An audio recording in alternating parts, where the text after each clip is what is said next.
At 8:17 p.m., on a rain-soaked Friday in October, Lena Marlowe, CEO of Marlowe Manufacturing, a woman who commanded boardrooms like battlefields and never apologized for her ambition, stood trembling on Ryan Cole's doorstep. Her tailored coat was drenched, mascara streaked her pale cheeks. 3 days ago, he'd quit, walked away from the company, from her, from everything they'd built in silence. She'd accepted his resignation with clinical professionalism, but now, clutching a manila envelope like a lifeline, she looked him in the eye and whispered 6 words that shattered everything. "I accepted you quitting, not losing you." Ryan Cole, who'd spent 3 years loving her in secret, felt the world tilt sideways.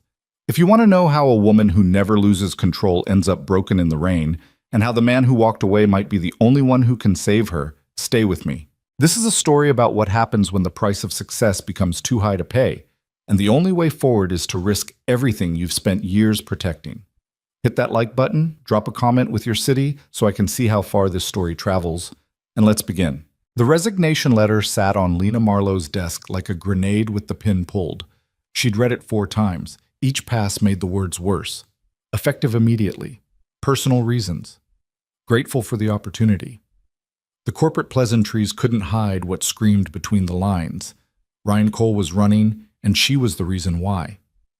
Lena pressed her fingertips against her temples, a gesture her executive coach would have recognized as distress masked as focus. Outside her corner office, the manufacturing floor hummed with third-shift activity, machines stamping steel, forklifts beeping, the organized chaos of a company that never slept.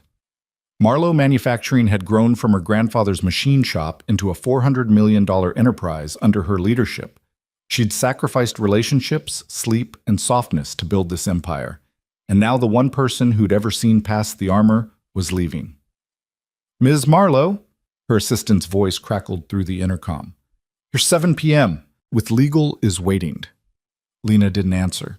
She was staring at Ryan's signature, that confident scrawl she'd seen on project reports and budget proposals for 3 years. The handwriting was the same. Everything else had changed. 3 days ago, he'd walked into this office at 6:53 a.m. She remembered the exact time because she'd been surprised to see anyone else in the building that early. He'd been holding 2 coffees, the cheap stuff from the break room, not the espresso from her private machine. His face had looked carved from exhaustion. "I need to resign," he'd said. No preamble, no build-up. "I have a letter." She'd taken it, read it while he stood there watching, and felt something crack in her chest that had nothing to do with business. "Ryan, I can work the 2 weeks if you need transition time," he'd interrupted, professional to the end, "but I'd prefer to leave today. Is this about the merger?" She'd kept her voice level, CEO mode, even as panic clawed at her throat. "Because I can restructure your team, bring in support, we can—" "It's not about the merger." His voice had been gentle, which somehow made it worse. "It's about me. I'm burned out, Lena. I'm making mistakes. I barely recognize myself anymore." She'd wanted to argue, to fix it, to do what she always did, solve the problem with logic and resources and sheer force of will, but something in his eyes stopped her. He wasn't negotiating, he was drowning. "I understand," she'd heard herself say. "You've been invaluable to this company. If you need references, recommendations—" "Thank you." He'd turned to leave, then paused at the door. "For the record, working with you has been the best part of my career. I hope you know that." Then he was gone. She'd spent the next 3 days burying herself in work, approving his departure paperwork with mechanical efficiency, and pretending the silence in her late-night office didn't feel like a death. No more 11 p.m. calls about project timelines that turned into conversations about books and childhood dreams. No more email chains that started professional and ended with Ryan sending her motorcycle photos with subject lines like "Freedom Machine" and her responding with "Impractical Death Trap," and both of them knowing it meant something more. The intercom buzzed again. "Miss Marlowe, legal is asking if you need to reschedule." Lena stood, smoothed her charcoal suit, and made herself answer. "Tell them I'll be right there." She left the resignation letter on her desk and walked toward the conference room, each step a practice performance of control. But her mind was 6 months in the past, to the night everything changed. 6 months earlier, Ryan Cole's apartment looked like a crime scene, if the crime was giving up. Empty takeout containers covered the kitchen counter. Laundry overflowed the bedroom hamper. On the coffee table, a note sat weighted down by his house keys, the keys his girlfriend of 4 years had left behind when she walked out. I can't do this anymore. You're married to your job. I'm done being the mistress. Don't call me.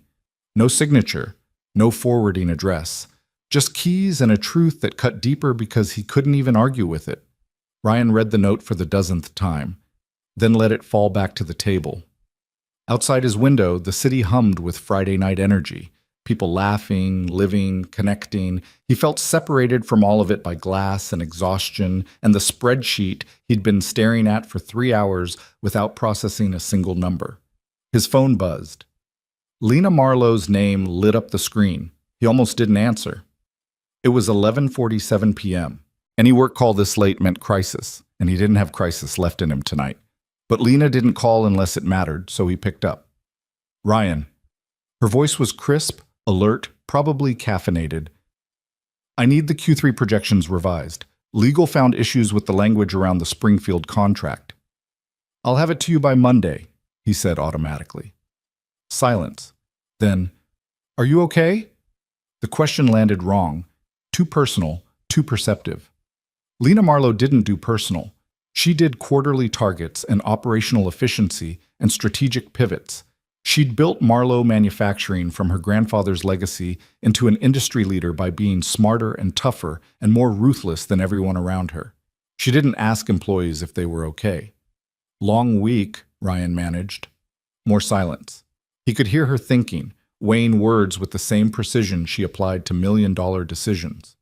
The projections can wait until Tuesday, she said finally. Take the weekend. Actually take it. Don't work. Ryan blinked at his dark reflection in the window. You never tell people not to work. I'm telling you now. Her tone shifted, something almost soft underneath the executive polish. You've been running flat out for months. The merger prep is killing everyone, but you've been carrying more than your share. Take 2 days. Sleep. Eat something that didn't come from a plastic container. Come back Tuesday. He should have said thank you and hung up.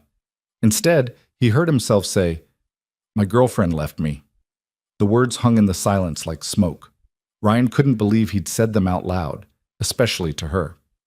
Lena Marlowe, who was so far above his pay grade, she might as well exist in a different atmosphere.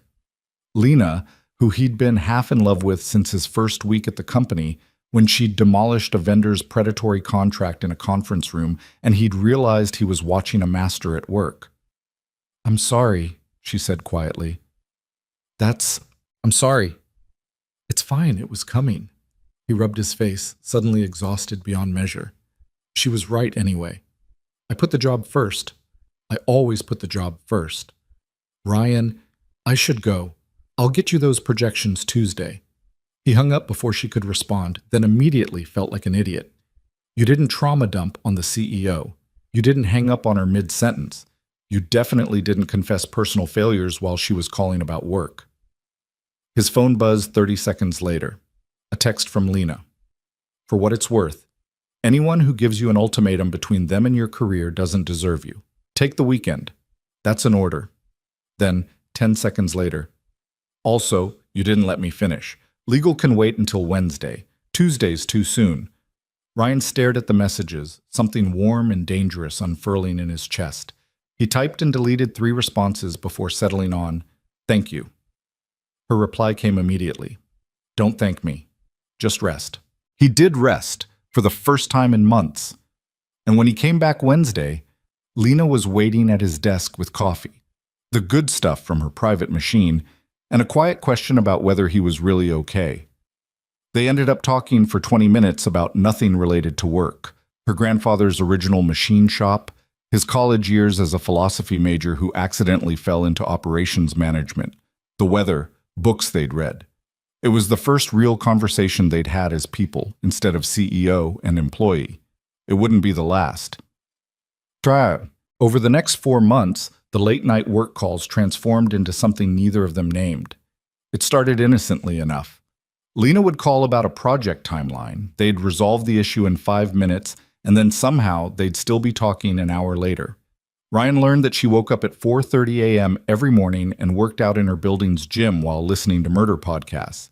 She learned that he'd wanted to be a writer before practicality, and student loans steered him toward business school.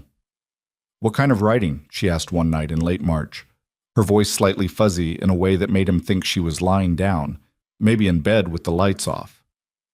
"Fiction, stories." Ryan was in his kitchen, making tea he didn't need because his hands needed something to do. "I had this idea for a road novel. Guy buys a vintage motorcycle, fixes it up, rides cross-country with no destination. Just freedom." "Did you write it?" "Started it, never finished. Life got busy, then I got a real job, then—" He shrugged even though she couldn't see it. "You know how it goes." "I do," Lena said softly. "I wanted to be an architect, design buildings that made people feel something. My grandfather had other plans." Ryan had seen photos of her grandfather, Marcus Marlowe, legendary industrialist, builder of empires, the kind of man who turned steel and sweat into generational wealth. "Did you fight him on it?" "At first, then he died, and I inherited everything, and fighting felt disrespectful to his memory." She paused. "That's a lie. Fighting felt like failure. If I couldn't run the company, someone else would, and that was unacceptable." "Do you regret it?" "Every single day," she said, "and not at all. Both things are true." They talked until 2 a.m. that night. Ryan fell asleep with his phone still in his hand and woke up to a text from Lena. "Thank you for listening. I don't usually talk about that." He responded, "Thank you for trusting me with it." The calls became routine. 3 nights a week, sometimes 4. They'd start with work, merger prep, vendor negotiations, staffing decisions, and drift into everything else. Lena told him about growing up wealthy and lonely, groomed from childhood to inherit an empire she never wanted but couldn't abandon. Ryan told her about his middle-class suburban upbringing, the pressure to be practical, the quiet grief of setting aside dreams for stability. "Do you still want the motorcycle?" she asked one night in early May. "God, yes."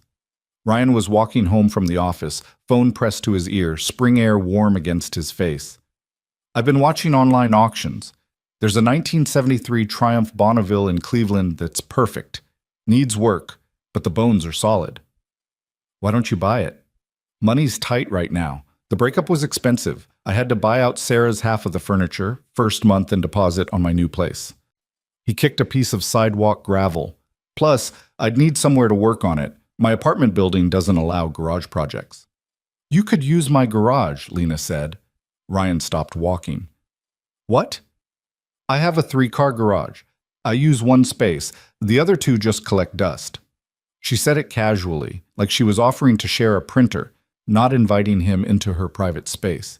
"If you buy the bike, you could restore it there." "Lena, I can't." "Why not?" "Because you're my boss. Because it's weird. Because you think I'm offering out of pity?" Her voice sharpened. "I'm not. I'm offering because you light up when you talk about that bike, and I'd like to see you build something for yourself instead of just for the company. If that makes you uncomfortable, forget I mentioned it." Ryan stood on the sidewalk, people streaming past him, and felt the world reorganize itself. Lena Marlowe, ice queen, corporate titan, woman who ate venture capitalists for breakfast, wanted to help him restore a motorcycle, wanted to see him happy. The implications made his heart pound. "I'll think about it," he said carefully. "Think fast. That Triumph won't stay available forever." He bought the bike 2 weeks later, started restoration work in Lena's garage every Saturday, while she pretended to need to organize storage boxes in the same space, and they ended up talking for hours, surrounded by chrome and grease and possibility. Those Saturdays became sacred. Ryan would text her Friday night, "Garage tomorrow?" And she'd respond immediately, 10 a.m., "Bring coffee." They'd work in comfortable silence, broken by conversation, her asking about engine specs, him explaining the difference between carburetors and fuel injection, both of them carefully not acknowledging that they were building something more dangerous than a motorcycle. In June, the merger accelerated. Marlowe Manufacturing was acquiring a competitor, Tri-State Industrial, a $200 million company with facilities in 3 states and a corporate culture that made a Viper Pit look friendly. The deal would double their footprint and cement Lena's reputation as an industry titan, It would also require 18-hour days, weekend work, and the kind of sustained pressure that broke people. Ryan was the merger lead. Lena's choice, her trust, her belief in his competence. He couldn't say no. The first week he worked 90 hours, the second week 95. The third week, he stopped counting because the numbers made him nauseous. He lived on coffee and protein bars and 4 hours of sleep. The motorcycle restoration stopped. The late-night calls with Lena stopped. They were in the office together until midnight most nights anyway. No need for phone conversations when they were physically in the same building. But the dynamic changed. At work, Lena was all business, sharp questions, impossible deadlines, the weight of her expectations like gravity. Ryan pushed himself to meet every demand, determined to prove her faith in him wasn't misplaced. He reviewed contracts until his eyes blurred, managed integration teams across time zones, negotiated with tri-state executives who saw the merger as hostile takeover and treated Marlowe staff like invaders. By early August, he was making mistakes. Small ones at first, transposed numbers in spreadsheets, missed emails, forgotten follow-ups. Then bigger ones. He sent sensitive merger documents to the wrong distribution list, mixed up meeting times and left a tri-state VP waiting in an empty conference room for 40 minutes, snapped at a colleague who asked a reasonable question. Lena noticed. She always noticed. "Ryan, my office," she said one Thursday afternoon, her tone leaving no room for argument. He followed her down the hall, dread pooling in his stomach. In 3 years at Marlowe Manufacturing, he'd never been called to her office for a reprimand. He'd been the golden child, the one who exceeded expectations, the one she trusted. Not anymore. Lena closed the door behind them and gestured to the chair across from her desk. Ryan sat. She didn't. "Talk to me," she said. "About what?" "About why you're falling apart." She crossed her arms, leaning against her desk, those ice-blue eyes reading him like a balance sheet. "You missed the tri-state call this morning. You've sent me 3 reports this week with errors that aren't like you. Your team says you're irritable. What's going on?" Ryan wanted to lie, to say he was fine, to keep the mask in place. But he was so tired, and Lena was looking at him with something that wasn't quite anger, more like concern-wearing armor. "I'm drowning," he admitted. "The merger is too big. I thought I could handle it, but I can't. I'm working all the time. I'm not sleeping. I feel like I'm vibrating out of my skin, and I still can't keep up." Lena was quiet for a long moment. Then she moved around her desk, sat in the chair beside him instead of behind the power position, and said something that broke his heart. "Why didn't you tell me?" "Because you trusted me with this. Because I didn't want to let you down." "Ryan." She leaned forward, elbows on knees, close enough that he could smell her perfume, something expensive and subtle. "You're not letting me down. You're human. This merger is massive. I should have seen the strain. I should have—" She stopped, jaw tight. "I should have protected you better. It's not your job to protect me." "It is, actually." Her voice was fierce. "I'm the CEO. My people are my responsibility. And you—" She cut herself off, looked away. "You matter. Your well-being matters. If this merger costs you your health, it's not worth it." Ryan's chest felt tight. "I don't know what to do." "We restructure. I bring in consultants to take half your load. You start leaving at 7 p.m. every night, no exceptions. You take weekends off." "Lena, the timeline stretches. I'll handle the board." She met his eyes. "I need you functional more than I need you fast. Can you accept that?" He wanted to. He wanted to believe restructuring would fix it, that working less would restore him, that he could find his way back to the person he'd been before the merger devoured him. But somewhere deep in his bones, Ryan knew the truth. The problem wasn't just the hours. It was the disappearance of himself. The way work had consumed everything, his writing, his motorcycle, his late-night conversations with Lena that made him feel seen. He'd become a function instead of a person, valuable only for productivity, and he was terrified that if he stopped producing, he'd stop existing. "I'll try," he said. Lena studied him, then nodded. "That's all I'm asking." She restructured his workload that week, brought in 2 consultants who took over tri-state facility integration, implemented a 7 p.m. hard stop for Ryan's team. checked in daily to make sure he was actually leaving. It helped for about 10 days. Then the Tri-State CEO threatened to walk from the merger over intellectual property disputes, and Ryan spent 72 hours straight negotiating with lawyers and finance teams and executives who saw him as an obstacle instead of an ally. He didn't sleep, barely ate, lived on adrenaline and spite and the knowledge that if this deal fell through, Lena's reputation would take the hit. When the crisis resolved, IP dispute settled, merger back on track, Ryan went home at 3 a.m. on a Wednesday, collapsed on his couch, and stared at the ceiling until dawn. His hands shook. His chest ached. He felt like static, like a radio stuck between stations, noise without signal. At 6 a.m., he opened his laptop and started writing. Dear Lena, I'm resigning, effective immediately. This isn't about the merger, the company, or your leadership. It's about me saving my own life before there's nothing left to save. Thank you for everything. You've been the best boss I've ever had, and working with you has been the privilege of my career. I'm sorry I can't see the merger through. I'm sorry I'm not strong enough. But I have to leave before I disappear completely. Ryan.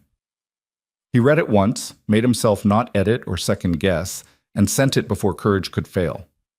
Then he closed his laptop, lay down on his couch, and fell asleep for 14 hours straight. When he woke up, his phone had 6 missed calls from Lena and a text that said only, "Please come to the office. We need to talk." Ryan didn't go. He couldn't face her, couldn't withstand the disappointment or the logic or the inevitable conversation where she tried to fix what was unfixable. Instead, he texted back, "I meant what I wrote. I'm done. I'm sorry." She didn't respond. The next day, HR called to confirm his resignation and discuss final paycheck logistics. Professional, efficient, no drama. Ryan signed the separation paperwork electronically, returned his laptop and badge to the office mailroom when he knew Lena would be in meetings, and spent his first Thursday as an unemployed person cleaning his apartment with manic energy. He scrubbed counters, organized closets, threw out the takeout containers that had accumulated like evidence of failure, tried not to think about Lena's face when she read his resignation, or the late-night conversations they'd never have again, or the motorcycle still sitting in her garage, half restored and abandoned. By Friday evening, the apartment was spotless, and Ryan felt hollowed out, scraped clean of everything but exhaustion. He ordered pizza, actual food, not protein bars, and was halfway through his second slice when someone knocked on his door. He wasn't expecting visitors. His friends had long since stopped inviting him places. His family lived 3 states away. For a confused moment, Ryan wondered if he'd ordered something online and forgotten. He opened the door. Lena Marlowe stood in his hallway, soaked to the skin. It was pouring outside, one of those sudden autumn storms that turned streets into rivers, and she looked like she'd walked through all of it. Her charcoal coat dripped water onto his doormat. Her hair, usually pinned in perfect executive style, hung loose and wet around her face. Mascara tracked down her cheeks in dark rivulets. She was holding a manila envelope against her chest like a shield. They stared at each other. Ryan's mind went blank, then overloaded. Lena was here, at his apartment, drenched and shaking and looking at him like he was the answer to a question she was terrified to ask. "I'm sorry," she said, voice raw. "I know you wanted space. I know showing up here is inappropriate and probably crosses 10 HR boundaries, but Her breath hitched. "I accepted you quitting. I understood it. I even agreed with it. You needed to leave, and I should have seen that months ago." She stepped closer. Water dripped from her coat onto his floor. "But I can't accept losing you completely. I can't accept the idea that we just stop. That you disappear from my life and I pretend those late-night conversations didn't matter. That the garage Saturdays were just about a motorcycle. That I don't—" She stopped, swallowed hard, held out the envelope with trembling hands.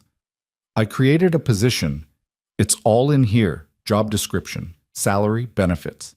It's remote, flexible hours, leading a company-wide wellness initiative, creating programs to prevent exactly what happened to you from happening to anyone else. It's real work, important work, and I think you'd be incredible at it." Ryan took the envelope on autopilot, too stunned to process. "But that's not why I'm here," Lena continued, and now her voice was shaking too. I'm here because I've spent 3 days pretending I'm fine, telling myself that losing you is just business, that I can move on like I move on from everything, and I can't. She looked him in the eyes, and Ryan saw something he'd never seen before. Lena Marlowe, terrified and unguarded and completely human. I don't want to be your boss anymore, she said. I want... She broke off, laughed bitterly. I don't even know how to say this. I'm good at boardrooms and negotiations and strategic planning. I'm terrible at this. At what? Ryan's voice came out hoarse. At telling you that you matter to me. Not as an employee, as a person. As... She pressed her lips together, clearly fighting for composure. I'm in love with you, Ryan. I have been for months, maybe longer. And I couldn't say anything while you worked for me, couldn't cross that line, but you don't work for me anymore. So I'm here, in the rain, humiliating myself, because the thought of you walking out of my life forever is worse than any rejection you could possibly give me. Ryan forgot how to breathe. Lena Marlowe, untouchable, brilliant, terrifying Lena Marlowe, was standing in his doorway confessing feelings he'd convinced himself were impossible. The woman he'd loved in silence for 3 years, the one he'd resigned to escape because staying near her without having her was torture, was telling him she loved him back. Say something, she whispered. Please. Come inside, Ryan managed. You're soaking wet and we need to just come inside. She hesitated like she might bolt, then stepped across the threshold into his small, messy, painfully normal apartment. Ryan closed the door behind her, sealing them in together, and felt the foundation of his entire world shift. This was the climax they'd been building toward for months without knowing it. The moment when everything they'd been too afraid to name finally demanded recognition, and Ryan had a choice to make. Ryan's apartment had never felt smaller. The walls seemed to close in as Lena stood dripping on his worn carpet, the manila envelope clutched between them like evidence of something neither could take back. Outside, rain hammered against the windows in sheets, turning the city lights into watercolor blurs. Inside, the silence stretched so tight, Ryan thought it might snap. I should get you a towel, he said, because his brain had apparently decided that domestic logistics were easier than processing the fact that Lena Marlowe had just told him she was in love with him. Ryan, her voice was quiet but firm. I didn't come here for a towel. I know, He ran his hand through his hair, suddenly aware of how he must look. Rumpled t-shirt, old jeans, 2 days of stubble, the walking embodiment of unemployment. Meanwhile, she stood there in her executive coat and tailored slacks, even soaked to the bone, still radiating a competence he'd lost weeks ago. I need a second to catch up. You just said, I'm in love with you. She said it again, clearer this time, like repetition would make it more real. I know the timing is terrible. I know I should have waited, should have given you space to recover before dumping this on you. But I spent 3 days trying to be professional about your resignation, trying to accept it gracefully, and all I could think about was that I'd never get another late-night call, never see you in the garage on Saturday mornings, never. Her breath caught. She looked down at the envelope still in her hands, and when she spoke again, her voice was smaller. I've never done this before. Shown up at someone's door, said these things out loud. I don't know the rules. Something in Ryan's chest cracked open. All his life, he'd seen Lena as untouchable, a woman who commanded rooms and closed deals and moved through the world with absolute certainty. But standing in his apartment with mascara-stained cheeks and trembling hands, she wasn't a CEO. She was just a person taking a terrifying risk, just like he had when he sent that resignation letter. There aren't rules, Ryan said softly. Or if there are, we've already broken most of them. Lena's eyes snapped to his, searching. What does that mean? It means I've been in love with you since my first month at Marlowe Manufacturing. The confession spilled out before courage could fail. It means every late-night call felt like stealing something I wasn't allowed to have.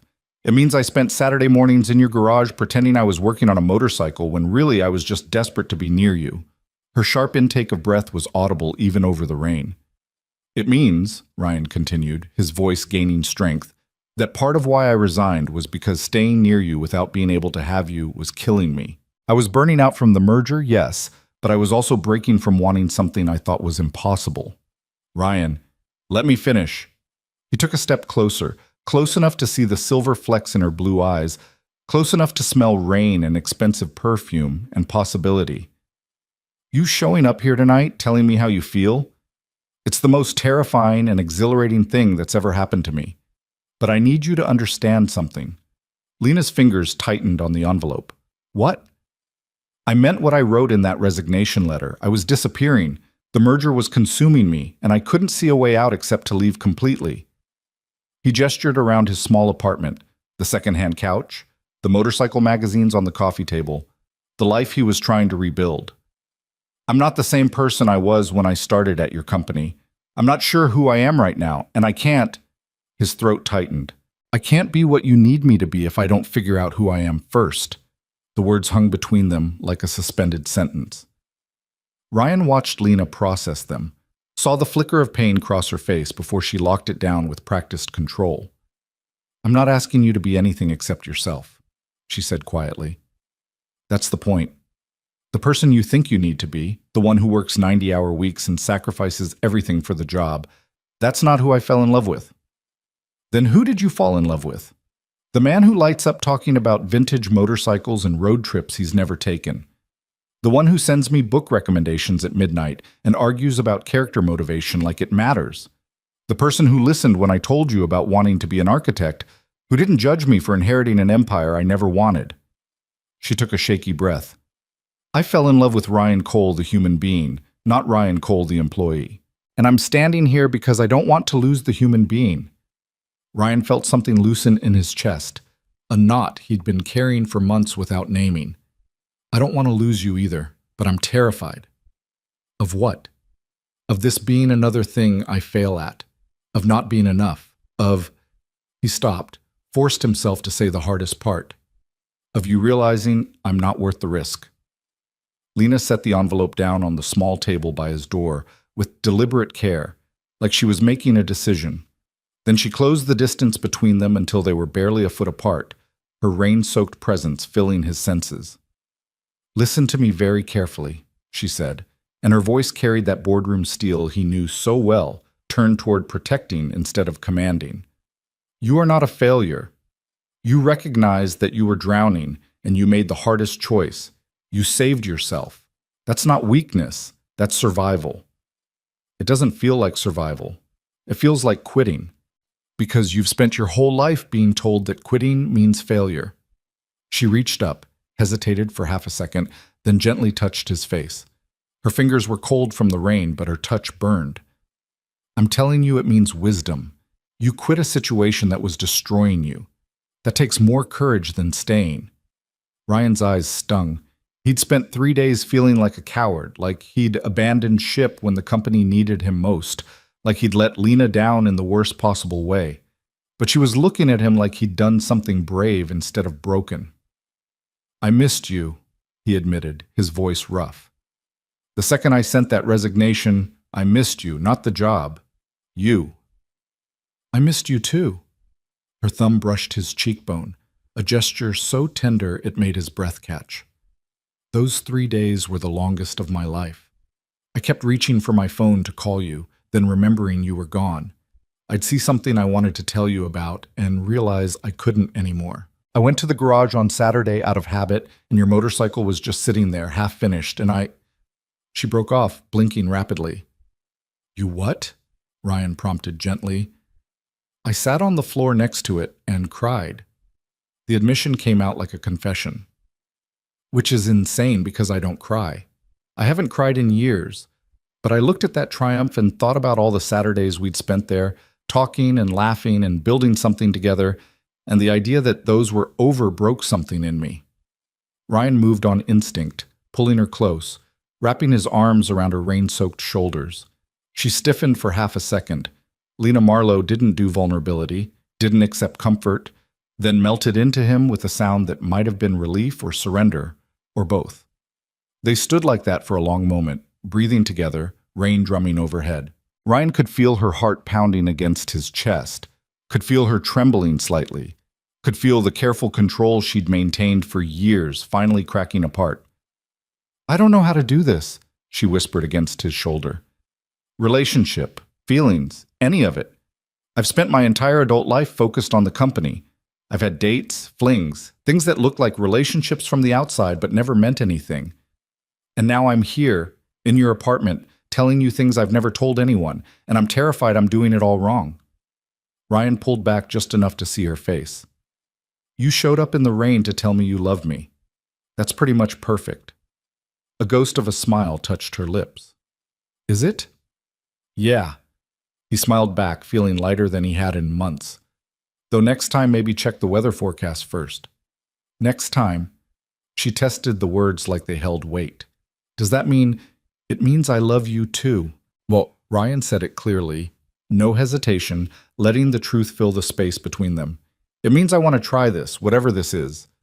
But I need you to understand that I'm not ready to jump back into work. Not yet. Maybe not for a while.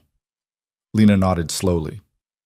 The position I created, it's real and the offer stands, but there's no timeline. Take a month, 2 months, however long you need. Or don't take it at all. She gestured between them. This isn't contingent on employment. You created a whole position for me.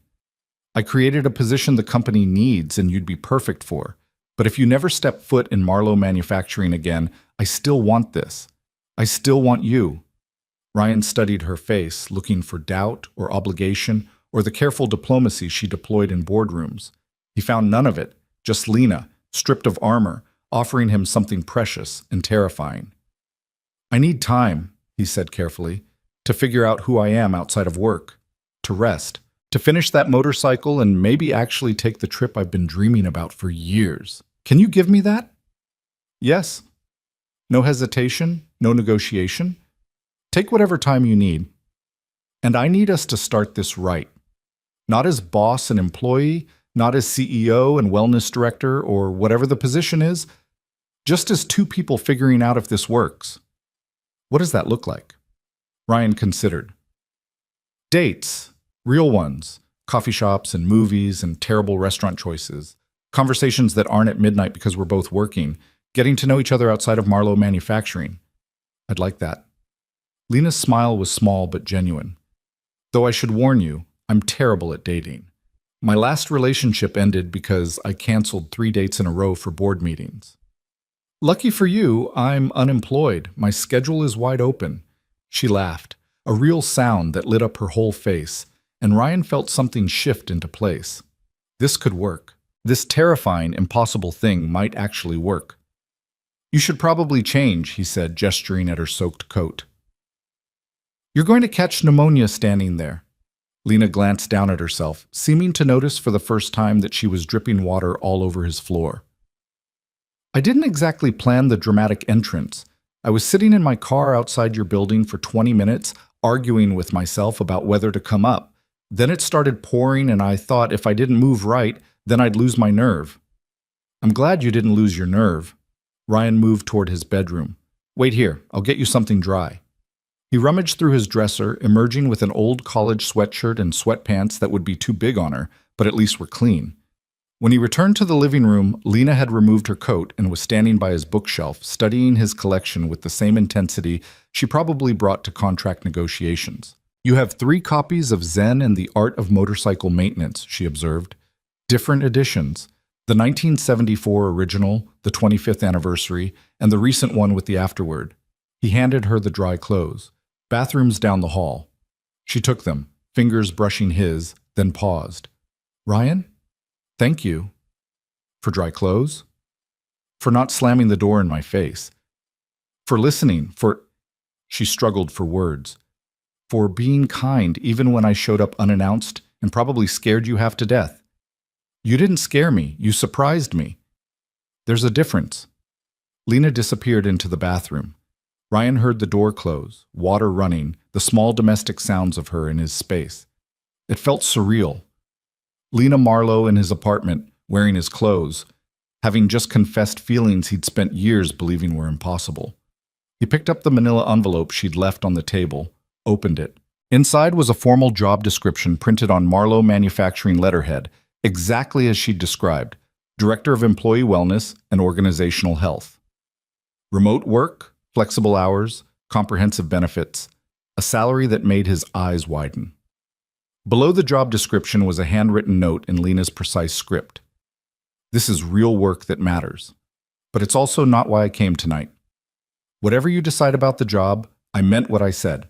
I love you, and I want this to work. No pressure, no timelines, no expectations except honesty. L.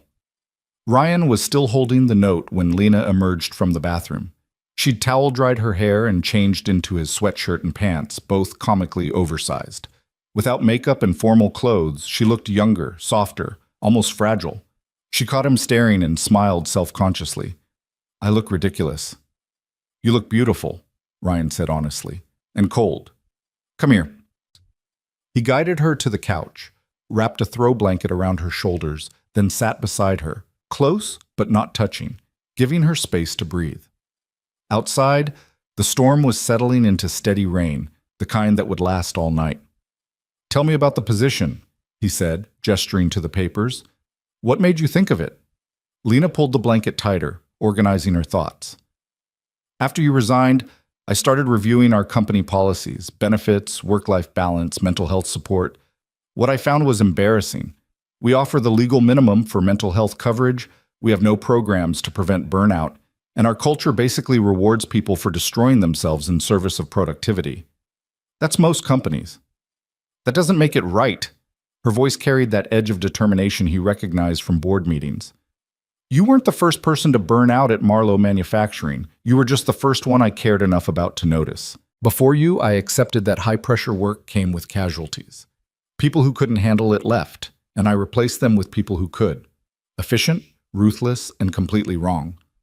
Ryan watched her face as she spoke, saw the genuine remorse there. Creating this position isn't charity, Lena continued. It's acknowledgement that I've been failing my people. If someone with your dedication and competence burned out, the problem isn't you, it's the system, and I need someone who understands that system from the inside to help me fix it. Someone who broke under it, you mean? Someone who survived it and has the insight to prevent others from experiencing the same thing. She met his eyes. But I meant what I wrote. This isn't contingent on us. If you take the job and we don't work out romantically, you keep the job. If you never take the job and we do work out, that's fine too. These are separate decisions. Ryan believed her. Lena might be many things, but she wasn't manipulative. If she said the job was real and the relationship was separate, she meant it. Can I ask you something? He said. Anything. When did you know? About us, I mean. When did it stop being just late-night work calls? Lena thought for a moment, pulling the blanket around herself like armor. Remember that night in March when you told me about the road novel you never finished, the motorcycle trip with no destination? Ryan nodded. You talked about freedom like it was something sacred, like the whole point of life was finding moments where you weren't performing for anyone, where you could just exist without purpose or productivity. And I remember thinking, she paused, voice going soft. I remember thinking that I'd never felt that way about anything, that my whole life was purpose and productivity, and I didn't know how to exist outside of it. That made you fall in love with me? No. A small smile touched her lips. That made me envious. What made me fall in love was 3 days later when you called me at 2 a.m. because you couldn't sleep. You said you'd been thinking about our conversation and you wanted to know if I'd ever felt free. Ever had a moment where I wasn't being Marcus Marlowe's granddaughter or the CEO or any of the roles I perform? Ryan remembered that call. He'd been half asleep himself, words coming easier in darkness.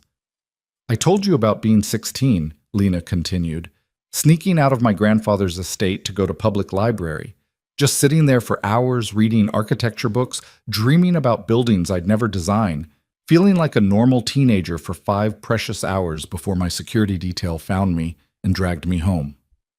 You cried during that call, Ryan said quietly. I heard it in your voice. I did. And you didn't make it awkward or try to fix it. You just said, everyone deserves moments where they're not performing. And I realized I'd been performing my entire life except for those late-night calls with you. She looked at him directly. That's when I knew. When I understood that you saw me as a person first and the CEO second. That's so rare it felt like oxygen. Ryan's throat tightened. I see you, Lena. I've always seen you. I know. That's why I'm here. They sat in comfortable silence for a while, listening to the rain. Ryan's mind was spinning through possibilities and fears and hopes he'd suppressed for years. Lena Marlowe loved him, wanted to build something with him. The woman who commanded boardrooms and closed nine-figure deals was sitting on his second-hand couch in his old sweatshirt, looking at him like he held something precious. "I'm still scared," he admitted, "of this, of failing, of not being enough." "So am I." Lena shifted closer until their shoulders touched. "But I'm more scared of not trying. I've spent my whole life playing it safe, staying in the lane my grandfather set out, never taking personal risks, keeping relationships at arm's length, and it's made me successful and miserable in equal measure." "You don't seem miserable." "Because I'm good at hiding it. You know what the worst part of being CEO is? Not the pressure or the hours or the impossible decisions. It's the loneliness. Everyone wants something from me. The board wants growth. Employees want stability. Vendors want contracts. No one just wants me." "I want you, Ryan said. "No agenda, no expectations. Just you." Lena turned to face him fully, and her eyes were bright. "Then let's try this slowly, carefully, honestly. We go on actual dates. We figure out who we are outside of Marlowe Manufacturing. We mess up and talk about it instead of running. Can we do that?" "I think so." Ryan reached out, took her hand. Her fingers were still cold but warming. "Where do we start?" "How about breakfast tomorrow? There's a diner on 5th Street I've driven past 1,000 times but never stopped at. We could go, just two people having pancakes and terrible coffee." Ryan smiled. "That sounds perfect." "Really? Because I was worried it was too mundane." "Lena, I've spent 3 years having late-night conversations with you about philosophy and motorcycles and childhood dreams. Mundane sounds revolutionary." She laughed, that genuine sound he loved, and squeezed his hand. "Breakfast at 9? I'll be there."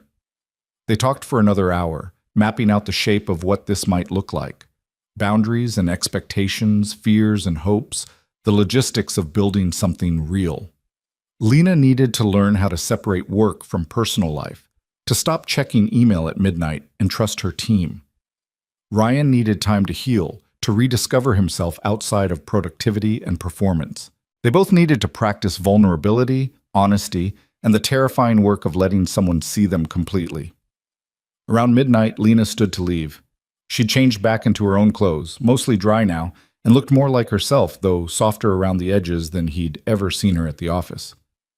"Thank you for tonight," she said at the door. "For listening, for being honest, for not thinking I was completely insane for showing up in the rain." "Thank you for showing up." Ryan squeezed her hand. "Drive safe." "Always." She hesitated, then leaned in and kissed his cheek, brief and sweet and full of promise. "See you at 9. Then she was gone, leaving only the faint scent of her perfume and the echo of possibility. Ryan closed the door, leaned against it, and let out a breath he felt like he'd been holding for 3 years. Lena Marlowe loved him. They were going to breakfast tomorrow. His whole life had reorganized itself in the space of 2 hours, and for the first time since sending that resignation letter, he felt something other than hollow. He felt hopeful. The next morning dawned clear and cold. Yesterday's storm washed away to nothing. Ryan arrived at the 5th Street Diner at 8:55, nervous as a teenager on a first date. The place was exactly what he'd expected. Vinyl booths, linoleum floors, waitresses who called everyone hon, and the smell of bacon grease and burnt coffee. Perfect. Lena walked in at 9:02, wearing jeans and a simple sweater instead of her usual tailored suits. No makeup except lip gloss, hair down instead of pinned up. She looked beautiful and terrified and completely human. "Hi," she said, sliding into the booth across from him. "Hi." Ryan couldn't stop smiling. "You're late." "I was sitting in my car again, panicking." She smiled back. "Turns out showing up for a date is just as scary as showing up in the rain." "But you did it anyway." "I did it anyway." A waitress appeared with coffee, actually terrible, as promised, and menus. They ordered breakfast, made small talk about the weather, the diner's questionable decorating choices, anything except the weight of what they were attempting. But underneath the mundane conversation, something else was building. Ease, comfort, the beginning of something real. Can I tell you something? Lena said as their food arrived. Pancakes for her, an omelet for him. Always. I haven't been on a real date in 4 years. I'm completely out of practice. Ryan reached across the table, took her hand. Lucky for you, I'm unemployed and rusty too. We can be disasters together. She laughed, and the sound filled the diner like light. Deal. They ate breakfast and talked about everything except work. Books they'd read, places they wanted to travel, childhood embarrassments, favorite films. Ryan learned that Lena had wanted a dog her entire life, but never felt like she had time for one. Lena learned that Ryan had a secret talent for baking bread, but hadn't made a loaf in years. Small details, mundane facts, the building blocks of actually knowing someone outside of professional context. As they finished eating, Lena's phone buzzed. She glanced at it reflexively, then deliberately turned it face down on the table. Work? Ryan asked. Emergency board meeting. They want me there in an hour. She sighed. Old habits. I should take it. Should you? Lena looked at the phone, then at Ryan, then at the half-finished pancakes on her plate. He could see her calculating the cost of missing the meeting versus the cost of cutting this short, CEO obligations versus personal desires, the endless triage of importance she'd performed her whole life. Then she picked up the phone and typed a quick message. Set it back down. I told them I'm unavailable until this afternoon. They can handle it without me. Ryan felt his chest expand. Yeah? Yeah. She met his eyes. I meant what I said last night. I want to learn how to do this, put personal life first, trust other people to handle things, stop acting like the company will collapse without me. So I'm starting now. That's huge. It's terrifying, she smiled. But so is everything else about this, and I'm doing it anyway. They left the diner an hour later, standing on the sidewalk in weak autumn sunlight, neither quite ready to say goodbye. Ryan's hands were in his pockets to keep from reaching for her. Lena was studying him with that analytical intensity he recognized from the office, like she was trying to memorize this moment. What are you doing tomorrow? She asked. Nothing. Why? I thought maybe we could work on your motorcycle in my garage if you want. Ryan's heart kicked. I'd love that. Okay, 10 a.m.? I'll bring coffee. Lena smiled, stepped closer, and this time when she kissed him, it wasn't his cheek. It was soft and brief, and tasted like maple syrup and possibility. When she pulled back, her eyes were bright. See you tomorrow, Ryan. See you tomorrow, Lena. He watched her walk to her car, a sleek BMW that screamed executive success, and drive away. Then he stood on that sidewalk for 5 minutes, grinning like an idiot, feeling the first real joy he'd experienced in months settling into his bones. This was the beginning, messy and uncertain and terrifying and absolutely right. The next morning, Ryan showed up at Lena's house with 2 coffees and a nervousness that felt equal parts exhilarating and ridiculous. He'd been to her garage a dozen times before, spent countless Saturday mornings elbow-deep in motorcycle grease while she organized storage boxes that never actually needed organizing. But this was different. Everything was different now.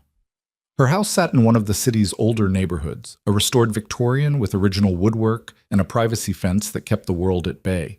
Ryan had always appreciated the irony. Lena lived in a house built for a large family, multiple generations, Sunday dinners and chaos, and she occupied it completely alone. She opened the door before he could knock, like she'd been watching for him. Jeans again, an old flannel shirt with the sleeves rolled up, hair pulled back in a ponytail. She looked impossibly young and nervous and beautiful. You brought coffee, she said, taking one of the cups. I always bring coffee. I know, She stopped herself, smiled. I'm glad you're here. They walked through her house toward the garage, and Ryan noticed details he'd missed before. Books stacked on every available surface, most of them about architecture and design. A violin case gathering dust in the corner. Framed photos of her grandfather but none of her parents, which tracked with what he knew about her childhood. The house felt like a museum to someone else's life, beautiful and sterile and lonely. The garage was different. This space had warmth, the Triumph Bonneville sitting half-restored on its center stand, tools organized on pegboards, the smell of motor oil and possibility. Ryan's Saturday morning sanctuary, the one place where he'd been allowed to build something just for himself. "I miss this," he said, running his hand over the Triumph's fuel tank. The metal was cool and smooth, waiting for the final restoration steps that would bring it back to life. Lena stood beside him, close enough that their shoulders almost touched. "I came out here twice this week, just sat with it, felt pathetic and couldn't stop myself." "That's not pathetic." "It felt pathetic. I'm the CEO of a manufacturing company. I should have better things to do than sit in my garage mourning a motorcycle that isn't even mine." Ryan looked at her, saw the vulnerability she was trying to hide behind self-deprecation. "You weren't mourning the motorcycle. You were mourning us." "Yeah." She took a sip of coffee, not meeting his eyes. "I was." They worked in comfortable silence for a while, Ryan checking the carburetor synchronization while Lena handed him tools with the practiced ease of someone who'd learned his rhythm. The familiarity of it was grounding, a reminder that what they were building wasn't entirely new. They'd been moving toward this for months without naming it. "Can I ask you something?" Lena said after about an hour, her voice careful in that way that meant she'd been building up courage. "Always." "What made you stay gone? After you resigned, I mean. I expected you to come back for your stuff from the garage, but you never did. Just disappeared completely." Ryan sat back on his heels, wiping grease from his hands with an old rag. This was the conversation they needed to have, the one that explained the 3 days of silence that had broken them both. "Because seeing you would have destroyed me," he said honestly. "I was barely holding myself together. If I'd come here, if I'd seen you looking at me with disappointment or pity or whatever you were feeling, I would have crumbled. It was easier to just vanish." "I wasn't disappointed." Lena's voice was tight. "I was terrified. I thought I'd pushed you too hard, demanded too much, broken something I couldn't fix. You didn't break me. The job broke me. There's a difference." "Is there?" She set down the wrench she'd been holding, turned to face him fully. "Because I created the environment that allowed it. I set the expectations. I built the culture. I signed off on the merger timeline that crushed you. You can separate me from the job all you want, Ryan, but I was the job." The raw guilt in her voice made his chest ache.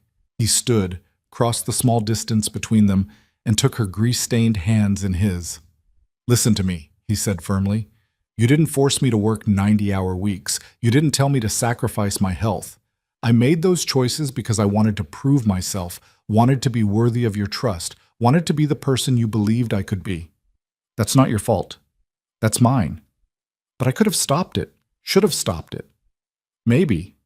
Or maybe we both made mistakes and we're both learning from them." He squeezed her hands gently. "The Lena who showed up at my door 3 nights ago isn't the same person who signed off on that merger timeline. And I'm not the same person who thought proving myself meant destroying myself. We're both different now." Lena looked down at their joined hands, her throat working. "I keep waiting for you to realize you deserve better than this. Than me. Better than a brilliant, driven woman who's trying to become more human?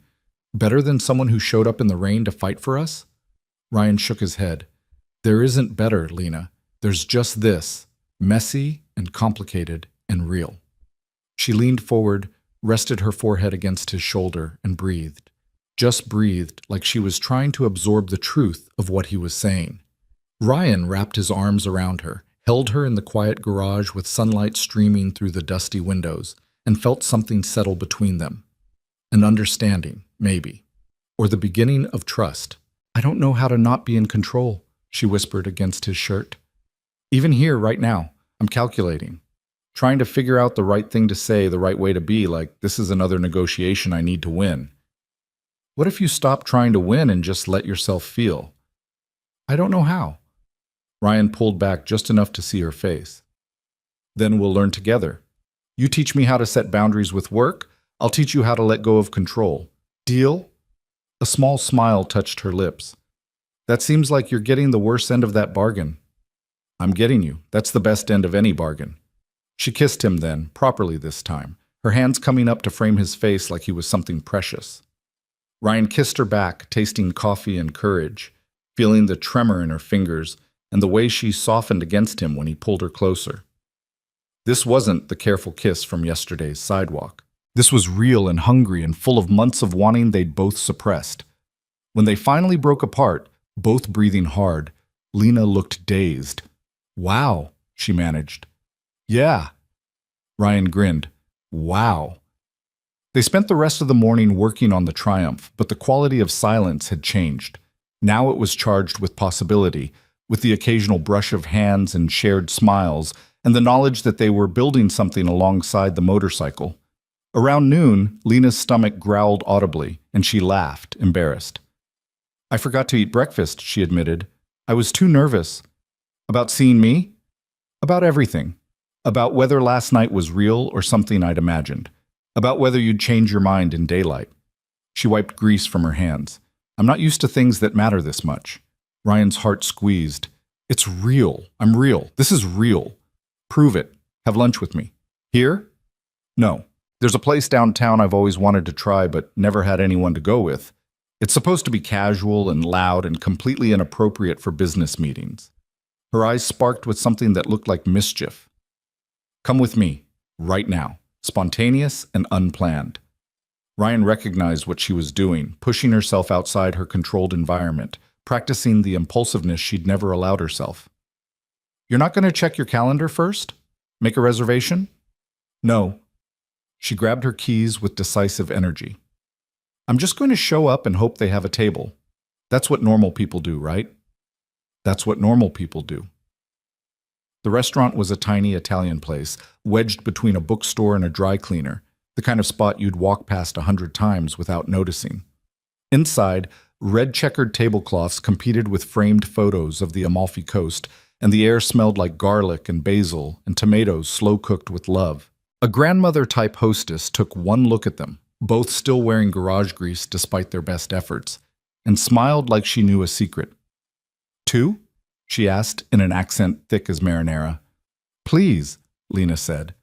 They were seated in a corner booth, handed laminated menus with approximately 700 items, and left to navigate the overwhelming choices. Ryan watched Lena study the menu with the same intensity she probably brought to financial reports, and bit back a smile. "You're allowed to just pick something you like," he said gently.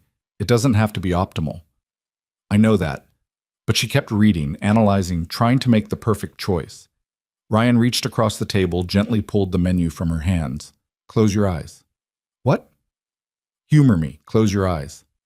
She did, looking suspicious but willing.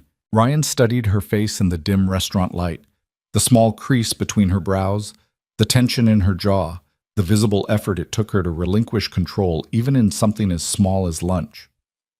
"What's the first thing you think of when I say Italian food?" he asked. "Lasagna. My grandfather's housekeeper made it every Sunday when I was little. It was the only meal that felt like family." Ryan opened his own menu, found the lasagna, and closed it. When their waitress returned, he ordered 2 lasagnas and a bottle of house red wine without consulting Lena. Her eyes flew open. "You just ordered for me." "I did. Are you mad?" She considered, then slowly smiled. "No, I'm relieved. That was exhausting." "What was?" "Trying to make a perfect choice about lunch. It's just lunch." "Why is my brain like this?" "Because you've trained it to optimize everything." Ryan poured them both wine. "But you're allowed to just exist sometimes. Eat food because it sounds good. Make imperfect choices. Be human." Lena took a long sip of wine, some of the tension leaving her shoulders. "I hired a therapist this week." The admission surprised him. "Yeah?" "After you resigned, I realized I had no one to talk to about how I felt. No friends close enough to understand, no family left, no—" She gestured vaguely. "I've built this perfect empire and completely isolated myself in the process. That's not sustainable." "That's brave," Ryan said. "Asking for help." "It's terrifying. I've spent my whole life being the person who has answers, who fixes problems, who never needs support. Admitting I need a therapist feels like admitting I'm failing.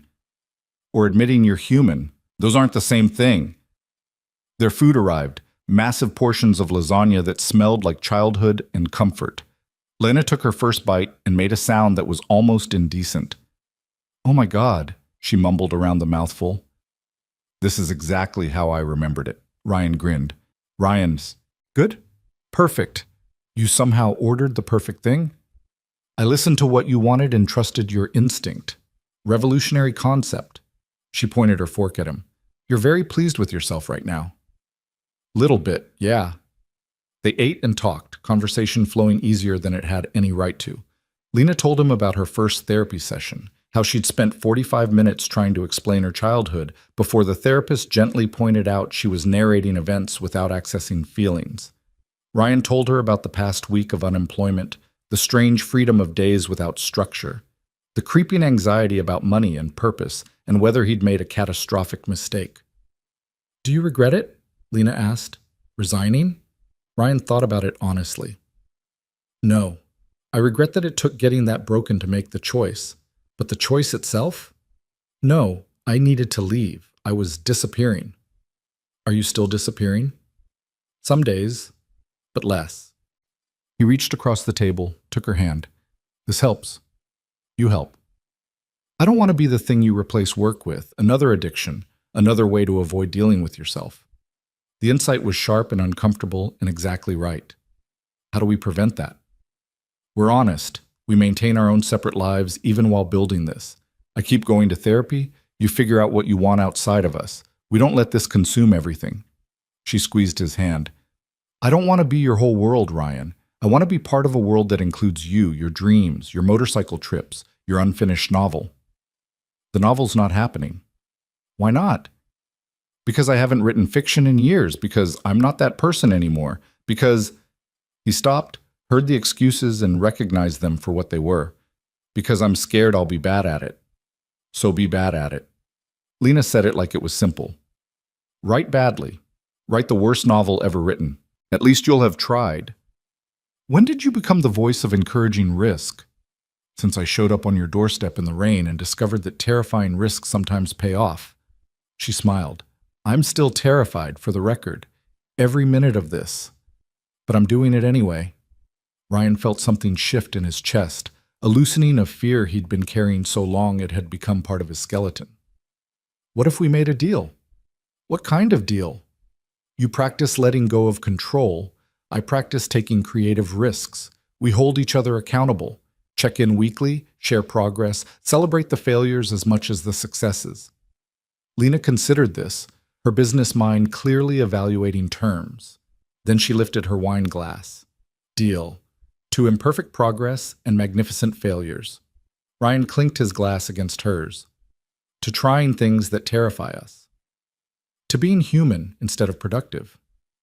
To this, he gestured between them, whatever this becomes. They finished lunch and walked back to Lena's house through autumn sunshine, hands linked, neither talking much but both feeling the weight of commitment they'd just made. At her door, Lena hesitated. Do you want to come in?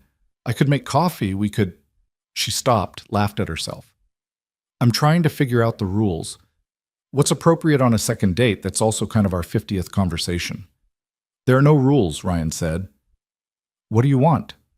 Honestly, I want you to stay. I want to sit on my couch that no one ever sits on and watch a movie that's probably terrible and just exist with you for a few more hours. She met his eyes. But I also don't want to rush this. Don't want to skip steps or assume intimacy we haven't earned yet. Then let's watch a movie, just a movie, low stakes. They ended up on her enormous sectional couch with a blanket and a romantic comedy from the 90s that was aggressively mediocre. But neither of them cared about the plot. Ryan sat with Lena curled against his side, her head on his shoulder, both of them learning the geography of being close without the pressure of what came next. It was comfortable and slightly awkward and absolutely perfect. Halfway through the movie, Lena's phone rang. She glanced at it, silenced it, then settled back against Ryan. Work? He asked. Board member probably wants to discuss the meeting I skipped this morning. Do you need to take it? No. She said it firmly. I'm exactly where I need to be. Ryan pressed a kiss to the top of her head, breathed in her shampoo, and felt peace settle into his bones. This was what he'd been missing, not just Lena, but the permission to exist without performing, to be present instead of productive, to choose connection over obligation. When the movie ended, Lena walked him to the door with obvious reluctance. Thank you for today, she said. For the garage and lunch and the terrible movie and just, she gestured helplessly. For helping me remember what it feels like to be a person instead of a position. Thank you for letting me in, for trusting me with the real you. Can I see you tomorrow? Ryan smiled. What did you have in mind? Nothing. That's the point. I want to wake up tomorrow and not have a plan. Call you and see what sounds good in the moment. Is that okay? That's perfect. She kissed him goodbye, longer this time, her hands in his hair and her body pressed close. When they finally broke apart, both breathing hard, her eyes were bright. I'm going to mess this up, she warned. I'm going to work too much and forget to call and probably revert to CEO mode when I'm stressed. I'm going to be difficult. I'm going to be difficult too. I'm going to spiral about unemployment and probably get weird about money and definitely struggle with feeling worthy of this. He cupped her face gently. We'll be difficult together. Promise? Promise. Over the next 2 weeks, they built a routine that wasn't routine at all. Some days they'd spend hours together, long lunches, garage time with the Triumph, walks through the city pointing out architecture and arguing about design. Other days they'd text sporadically, giving each other space to exist independently. Lena went to therapy twice a week and started delegating more at work, actually leaving the office at reasonable hours. Ryan started writing again, terrible and halting at first, but writing nonetheless. They had their first real fight on a Wednesday evening, 2 weeks into whatever this was. Ryan had mentioned looking at job postings, just browsing to see what was available, and Lena's face had gone carefully blank in that way he recognized as her shutting down. You don't need to job hunt, she'd said. The position I created is still available. I know, but I need to see what else is out there. Make sure I'm choosing your offer because I want it, not because it's convenient. Convenient? Her voice had gone cold. Is that what you think this is? No, I think you created a position you believe the company needs and I'd be good at. But I also think part of you created it to keep me close, and I need to know I'm not taking it just to be near you. So my motives are suspect now? Ryan had felt the conversation tilting toward dangerous territory, but pushed forward anyway. Your motives are complicated. So are mine. That's not an accusation, Lena. It's just honesty. Honesty. She'd stood abruptly, pacing her living room with that caged energy he recognized from high-stress board meetings. You want honesty? Fine. Yes. I created that position partly to keep you close, because the thought of you taking some job across the country and me never seeing you again made me physically ill. Is that what you wanted to hear? Actually, yes. Ryan had stayed seated, keeping his voice calm. Because that's real. That's you admitting you want me around, which is different from hiding behind corporate justification. I wasn't hiding. She'd stopped, caught herself, then laughed bitterly. God, you're right. I was totally hiding, presenting it as pure business when really I was just terrified you'd leave. I'm not leaving, but I need to make choices about my career that aren't primarily about us. Can you understand that? Lena had stood at her window, back to him, shoulders tight. For a long moment, Ryan thought she might ask him to leave, shut down completely the way she probably did in boardrooms when negotiations went badly. Then she'd turned around, and her face was open and raw. I understand it intellectually. Emotionally, I hate it. I want to solve this by throwing money at it, by making the perfect offer you can't refuse, by controlling the outcome. She'd crossed back to the couch, sat beside him. But that's not fair to you, and it's not healthy for me. No, it's not. So what do we do? Ryan had taken her hand, felt it trembling slightly. You let me job hunt without panicking. I promise to seriously consider your offer alongside everything else. And we trust that if this is real, it'll survive me making my own choices. That's terrifying. I know. Do it anyway. She had, though Ryan could tell it cost her. Over the next week, Lena visibly worked to give him space while he explored options. He had interviews with 3 different companies, ranging from terrible to interesting. None of them felt right, too much like returning to the same patterns that had broken him, different building but same cage. The wellness position at Marlowe Manufacturing, by contrast, felt like purpose. Creating programs to prevent burnout, restructuring policies to support mental health, building a culture where people could be human instead of just productive. It was real work that mattered, and Ryan found himself genuinely excited about the challenge. But he needed to be sure he was choosing it for the right reasons. "I want to take the position," he told Lena over dinner at her place, 3 weeks into their relationship, "but I need you to understand something first." She set down her fork, giving him complete attention. "Okay. If I take this job, I'm taking it because I believe in the work, because I think I can make a real difference in people's lives. Not because you created it, not to be near you, but because it matters." He held her gaze. "That means I'm going to push back on you when I think company policies are wrong. I'm going to challenge the culture you've built, even when it's uncomfortable. I'm going to be an employee who cares more about people than productivity, and that might put us in conflict." "I'm counting on it," Lena said quietly. "The whole point of the position is to change things. If you just rubber stamp everything I do, you're not doing your job." "Can you handle that? Me disagreeing with you at work?" "Honestly, I don't know. I've never had a personal relationship with an employee before, never had to navigate that separation." She reached across the table, took his hand. "But I want to try. We set clear boundaries. At work, you report to the COO, not me. We don't discuss our relationship in the office. We keep business and personal as separate as possible. And if it doesn't work, if mixing professional and personal implodes, then we'll deal with it, together." She squeezed his hand. "I'm not asking you to take the job, Ryan. I'm asking you to consider it as a legitimate option, separate from us. If you choose something else, we'll figure that out too." Ryan looked at her, really looked at the woman who'd shown up on his doorstep in the rain, who was learning to relinquish control one painful step at a time, who loved him enough to risk losing him by giving him choice. The decision crystallized. "I'll take it," he said. "Not starting immediately. I need another month to finish recovering, to get the motorcycle running, to just be unemployed a little longer. But yes, I want the position." Lena's face transformed, relief and joy breaking through her careful composure. "Yeah? Yeah. On one condition." "Name it." "You let me design the programs without interference.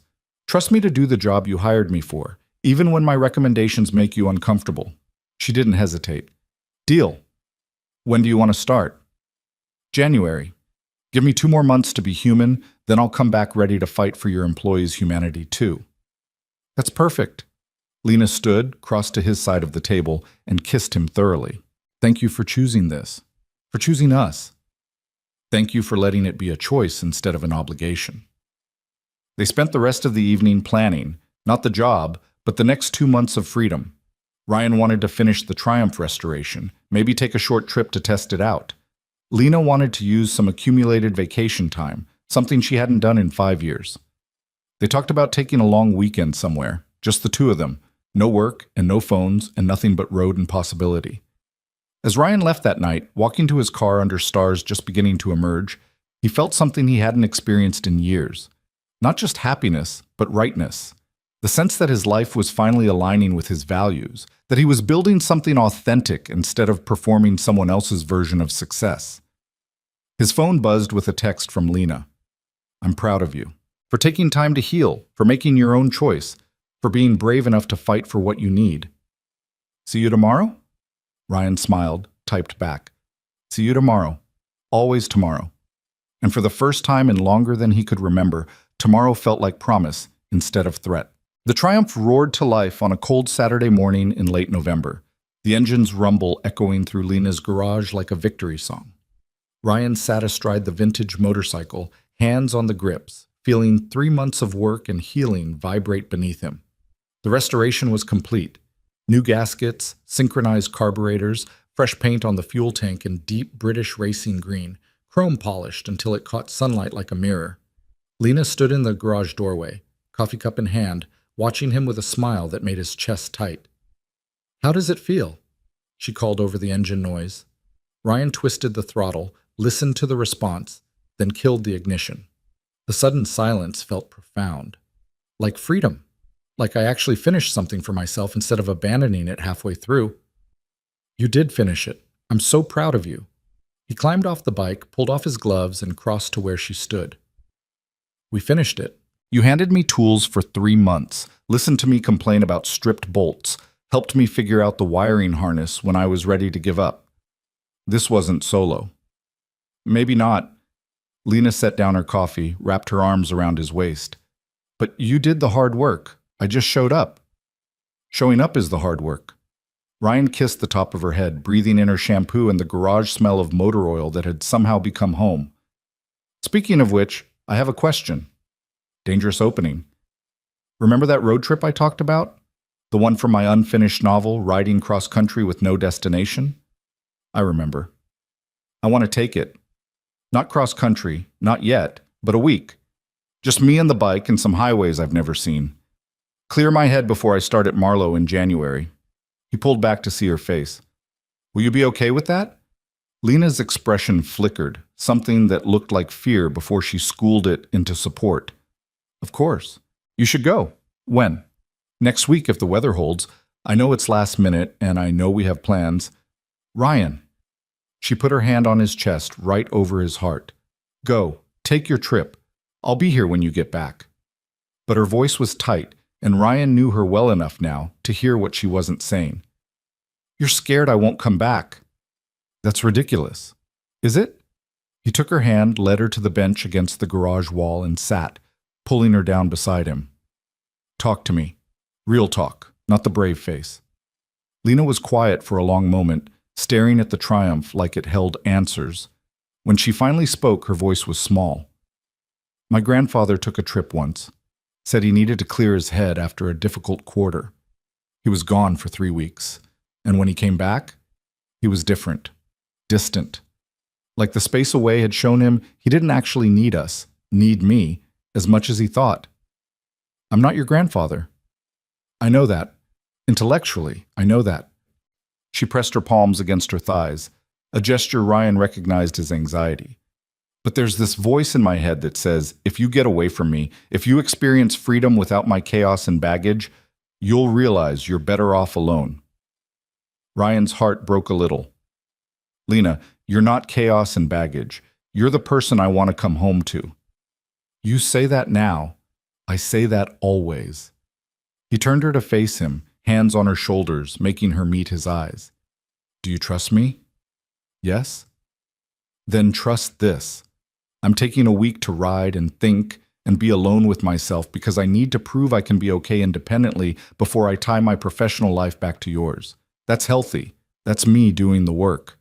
He softened his voice. But I'm coming back. To you, to us, to the life we're building. That's not negotiable. Lena's eyes were bright. Promise? I promise. And to prove it, Ryan pulled out his phone, opened his calendar. Let's plan something for when I get back. Something concrete you can look forward to instead of spiraling about abandonment. Like what? That long weekend you mentioned. Pick a place you've always wanted to visit but never had time for. We'll go together the day after I get back from the bike trip. No work, no phones, just us. Lena considered this, and Ryan could see her brain working, trying to find the flaw in the plan or the way it could go wrong. Then she seemed to consciously let it go, choosing trust over fear. There's a small town in Vermont, Stowe. They have an architecture walking tour I've wanted to do for years. Perfect. Book it. Make reservations, plan the whole thing, give yourself something to control while I'm gone. He smiled. I'll do the spontaneous motorcycle trip, you do the meticulously planned romantic weekend. We each play to our strengths. She laughed, some of the tension leaving her shoulders. That's actually a good idea. I have them occasionally. Occasionally. But she was smiling, and when she kissed him, it tasted like trust and coffee and the future they were choosing together. Ryan left for his trip the following Tuesday, the Triumph loaded with a small pack of essentials and a route that was more suggestion than plan. He decided to head south through the mountains, follow back roads and small highways, stay in cheap motels and eat at diners, live the cliché he'd been dreaming about for years. The first day was pure joy, cold air rushing past, the Triumph humming beneath him, landscape unfolding like a gift. He stopped at a roadside overlook and called Lena. How's it going? She answered immediately, like she'd been waiting. It's perfect. The bike's running great, the weather held, and I just saw a sunset that would make you want to design a building around it. Send me a picture. He did, and she responded with a photo of her dinner, takeout Thai from their favorite place, eaten alone at her massive dining table. The image made his chest ache in a good way. I miss you, he admitted. I miss you too, but I'm glad you're doing this. They talked for 20 minutes, easy conversation about nothing important, before Ryan had to go. The light was fading and he wanted to reach his motel before dark. But knowing she was there, that he could call her and she'd answer, made the solitude feel chosen instead of lonely. The second day was harder. Ryan hit rain around noon, the kind of cold November downpour that made riding miserable. He pushed through for an hour before admitting defeat and pulling into a small-town library to wait it out. Inside, surrounded by books and quiet, he opened his laptop and stared at the blank document he'd been avoiding for weeks. The novel. The one he'd started and abandoned. The story about freedom and roads and finding yourself in motion. He'd told Lena he was scared to be bad at it, and she'd said to be bad at it anyway. So he started typing, expecting nothing, and 3 hours later had 2,000 words of terrible, beautiful, honest prose about a man running from himself while pretending to run toward something. When he emerged from the library, the rain had stopped and the world smelled clean. Ryan felt lighter, like he'd set down a weight he'd been carrying so long he'd forgotten it was there. He texted Lena a photo of his laptop screen showing the word count. Her response came immediately. You're writing. How does it feel? Terrifying and right. Like this. Like us. Exactly like us. The third day, Ryan rode through mountains that took his breath away and stopped at a diner where the coffee was terrible and the pie was transcendent. He sat in a booth by the window, working on his novel, occasionally looking up to watch the world pass by. An older waitress refilled his coffee and gestured at his laptop. Writing the great American novel? She asked with a smile. Just a small one, about motorcycles and freedom. Best kind. My husband used to ride, said it was the only place his brain ever shut up. She topped off his cup. He's been gone 5 years now. I miss watching him come home from trips, all windburned and happy and full of stories. Ryan thought about Lena waiting at home, probably checking her phone too often and trying not to spiral. I'm heading back soon. Someone's waiting. Good. The trip matters, but coming home matters more. That night, in a motel room that smelled like old carpet and industrial cleaner, Ryan called Lena.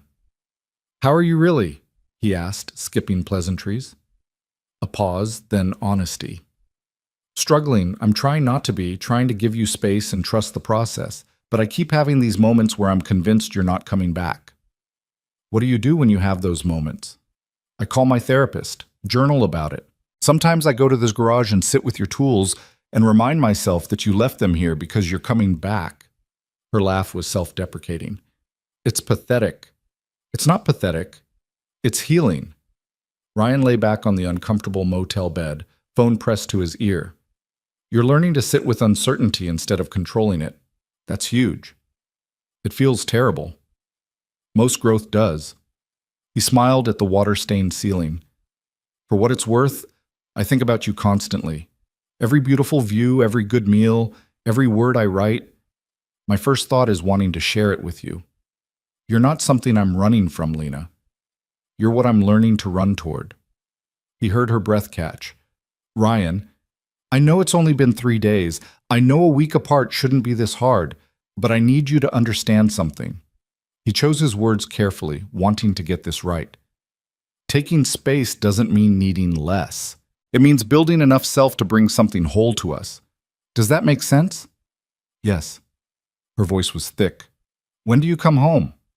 2 more days, then I'm all yours for a long weekend in Vermont. I booked the cutest bed and breakfast. It's probably too romantic and definitely too expensive, but I don't care. Perfect. Send me the details? She did, and they spent another hour on the phone while Ryan looked at photos of the place she'd chosen, a restored farmhouse with mountain views and a hot tub and breakfast served by fireplace. It was exactly the kind of place Lena would pick, carefully researched and perfectly appointed, and Ryan loved that she was pouring her need for control into planning something for them instead of trying to control him. The 4th day brought mechanical trouble. The Triumph's clutch started slipping around noon, and Ryan limped into a small town with one motorcycle shop run by a grizzled mechanic who looked like he'd been fixing bikes since before Ryan was born. "Clutch cable's stretching," the mechanic said after a quick look. "I can adjust it, but you'll need a replacement soon." "Can you do it now?" "Parts won't be here until tomorrow morning. You're welcome to wait in town, or I can ship it to wherever you're headed." Ryan considered. He could push on, end the trip early, get home to Lena tonight instead of Friday. But that felt like running, cutting the trip short because being alone got uncomfortable, because he missed her too much, because independence was harder than partnership. "I'll wait," he decided. "Adjust what you can today. Replace the cable tomorrow." The mechanic nodded approval. "Good choice. Bike like this, you don't rush." Ryan spent the afternoon exploring the small town. Population maybe 3,000, the kind of place where everyone knew everyone and strangers got curious looks. He found another diner, wrote another 2,000 words, and felt the story taking shape in ways that surprised him. The protagonist wasn't running from anything specific anymore. He was running toward himself, toward the person he'd been before obligations and expectations had buried him. It felt autobiographical in ways that were uncomfortable and necessary. That evening, Ryan video called Lena instead of just phoning. When her face appeared on screen, he felt his heart kick. "You look tired," he observed. "Brutal day. The tri-state integration is hitting snags and everyone wanted my input." She was clearly in her home office, laptop open beside her, still in work clothes at 8 p.m. "I know I'm supposed to be delegating more, but crisis management is hard to hand off." "Did you eat dinner?" She glanced away, guilty. "I had coffee." "Lena." I know. I'll order something after we hang up." "Order it now, I'll wait." She sighed, but picked up her phone, ordered Thai delivery, then returned to the video call. "Happy?" "Getting there. Talk to me about the integration issues."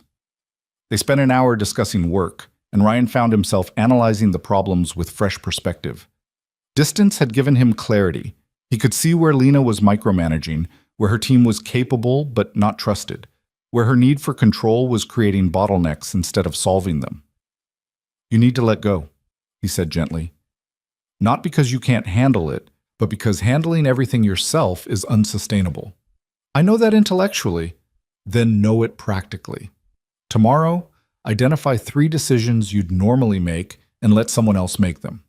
Don't oversee, don't double check, just trust." Lena looked skeptical. "What if they make the wrong choice?"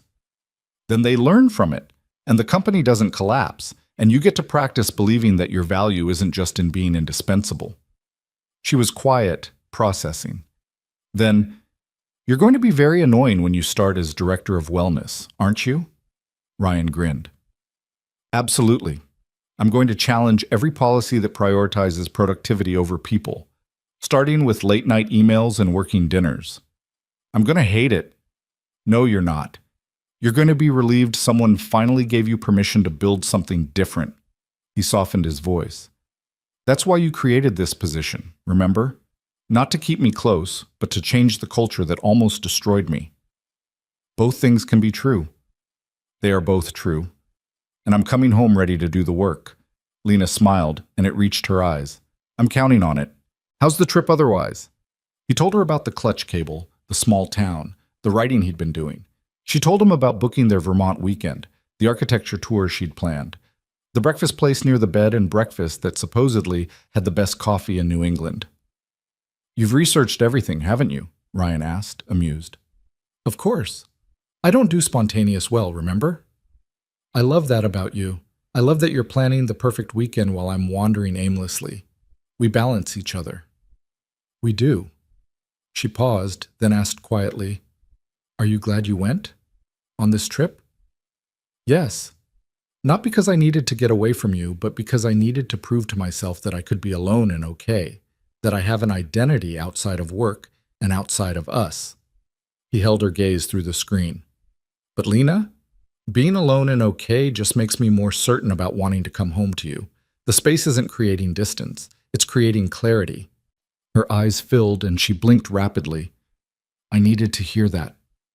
"I know, that's why I said it." They stayed on the video call until her food arrived, talking about nothing and everything, comfortable in the silence when conversation lapsed. Finally, Lena yawned and Ryan laughed. Go to bed. Eat your dinner and sleep and let the integration crisis wait until morning. Yes, boss.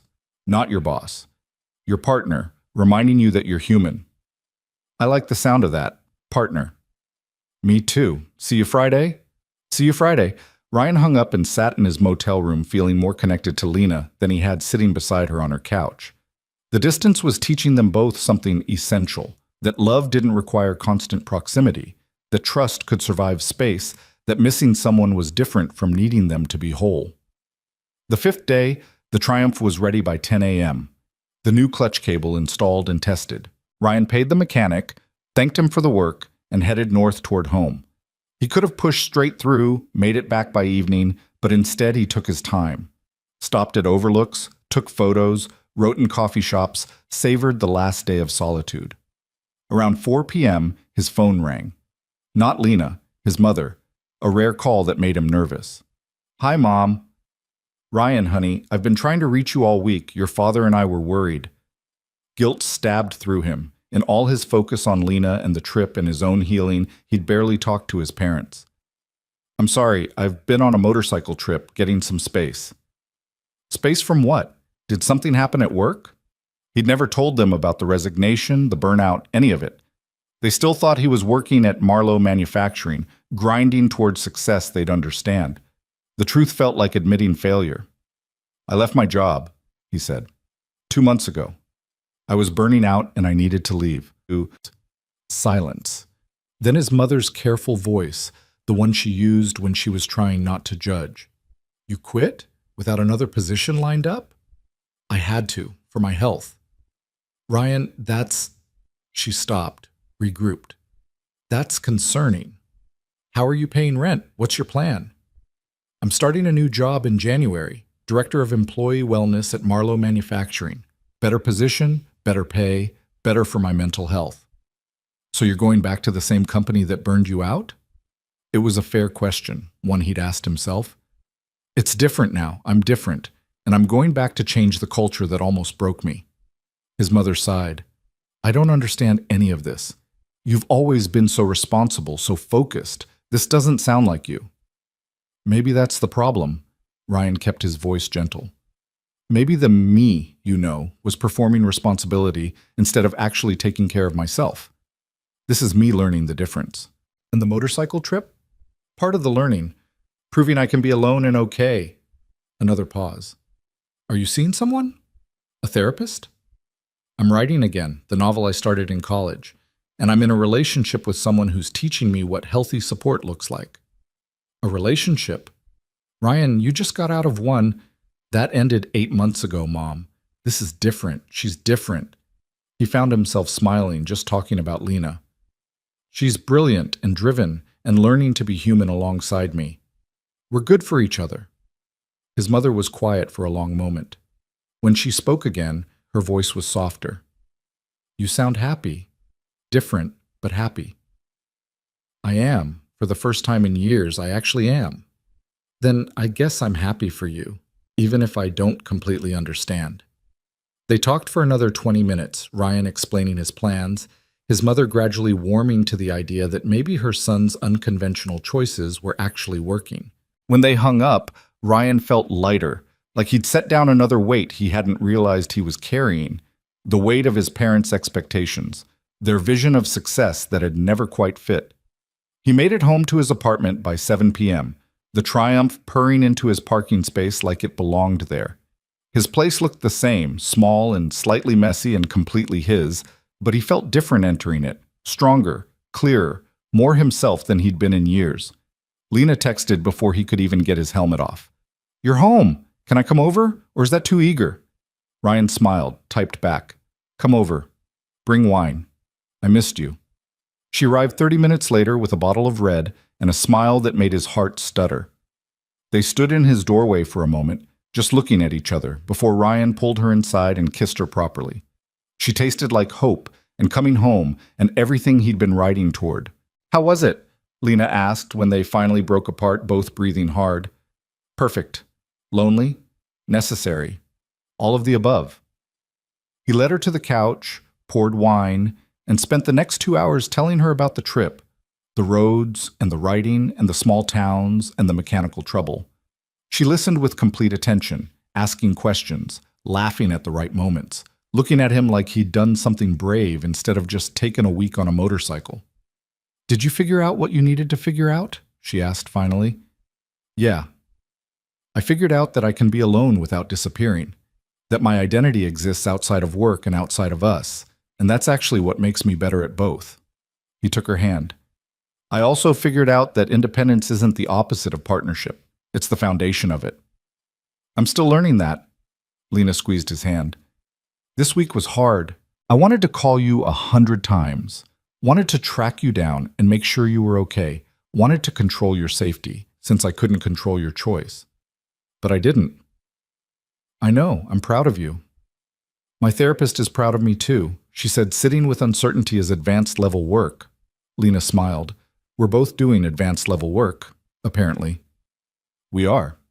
And tomorrow we get to do the fun part. Vermont, architecture tours, that bed and breakfast you researched within an inch of its life. You're still up for it? You just got back from a trip. This is different. That was solo healing. This is us celebrating that we survived distance and came back stronger." Ryan pulled her closer until she was tucked against his side. "I want Vermont. Want to see you geek out over old buildings and drink overpriced coffee and wake up next to you in a place that isn't haunted by work stress." "When you put it that way."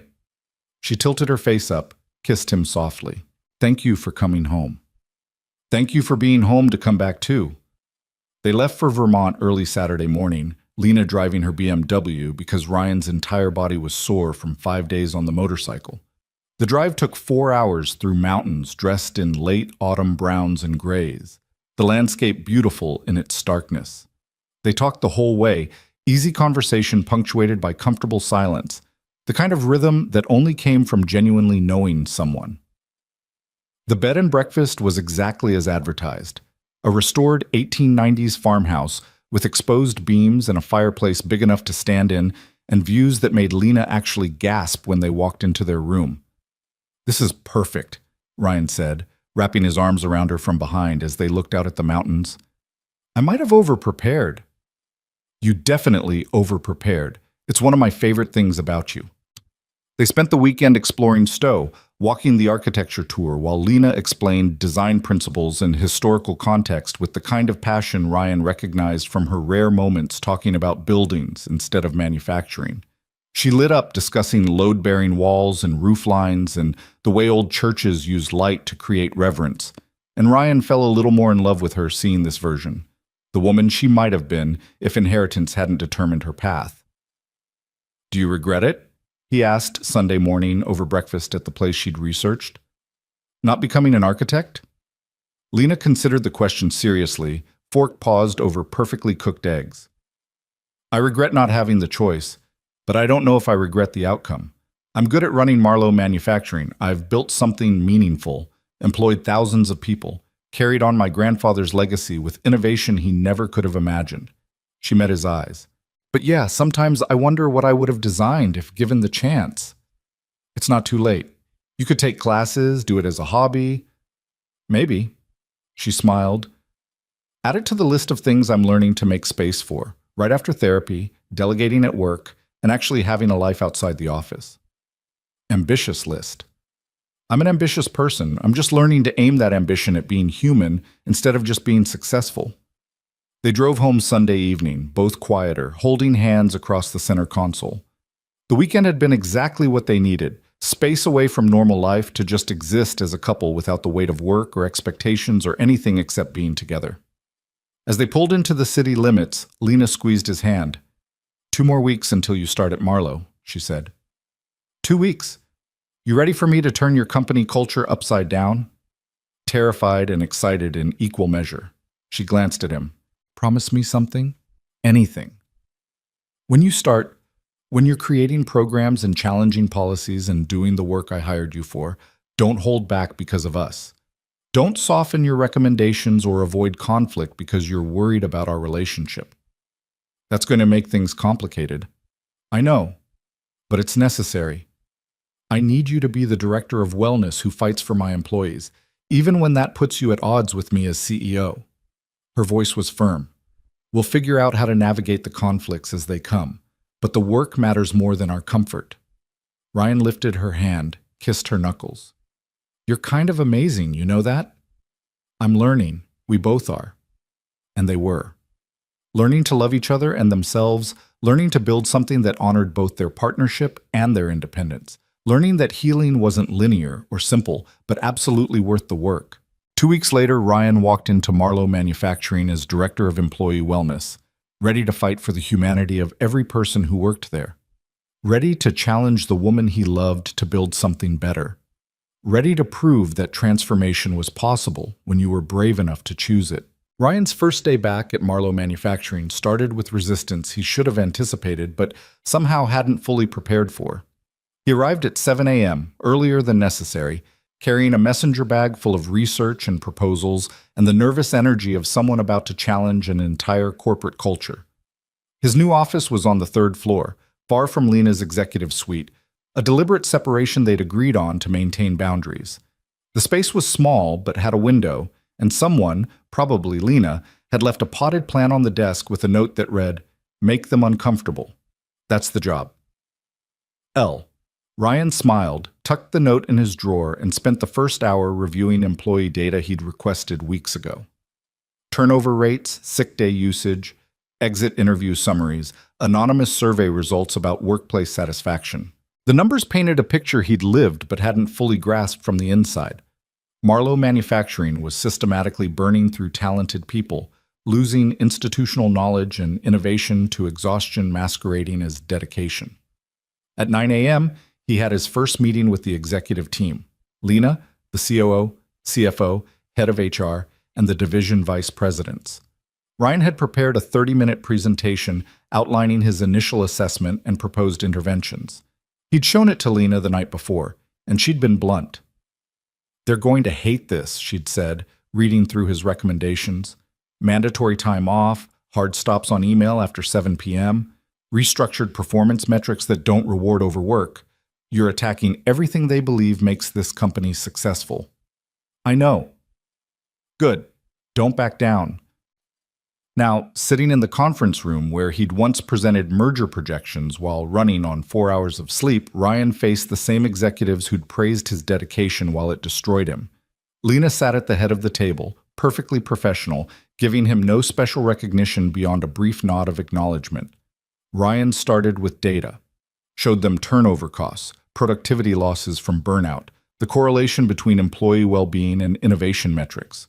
Then he hit them with the personal stories pulled from exit interviews, anonymized but devastating, talented employees leaving because they'd missed too many of their kids' bedtimes, because their marriages were failing, because they'd developed stress-related health issues, and the company insurance barely covered therapy. "This isn't sustainable," Ryan concluded.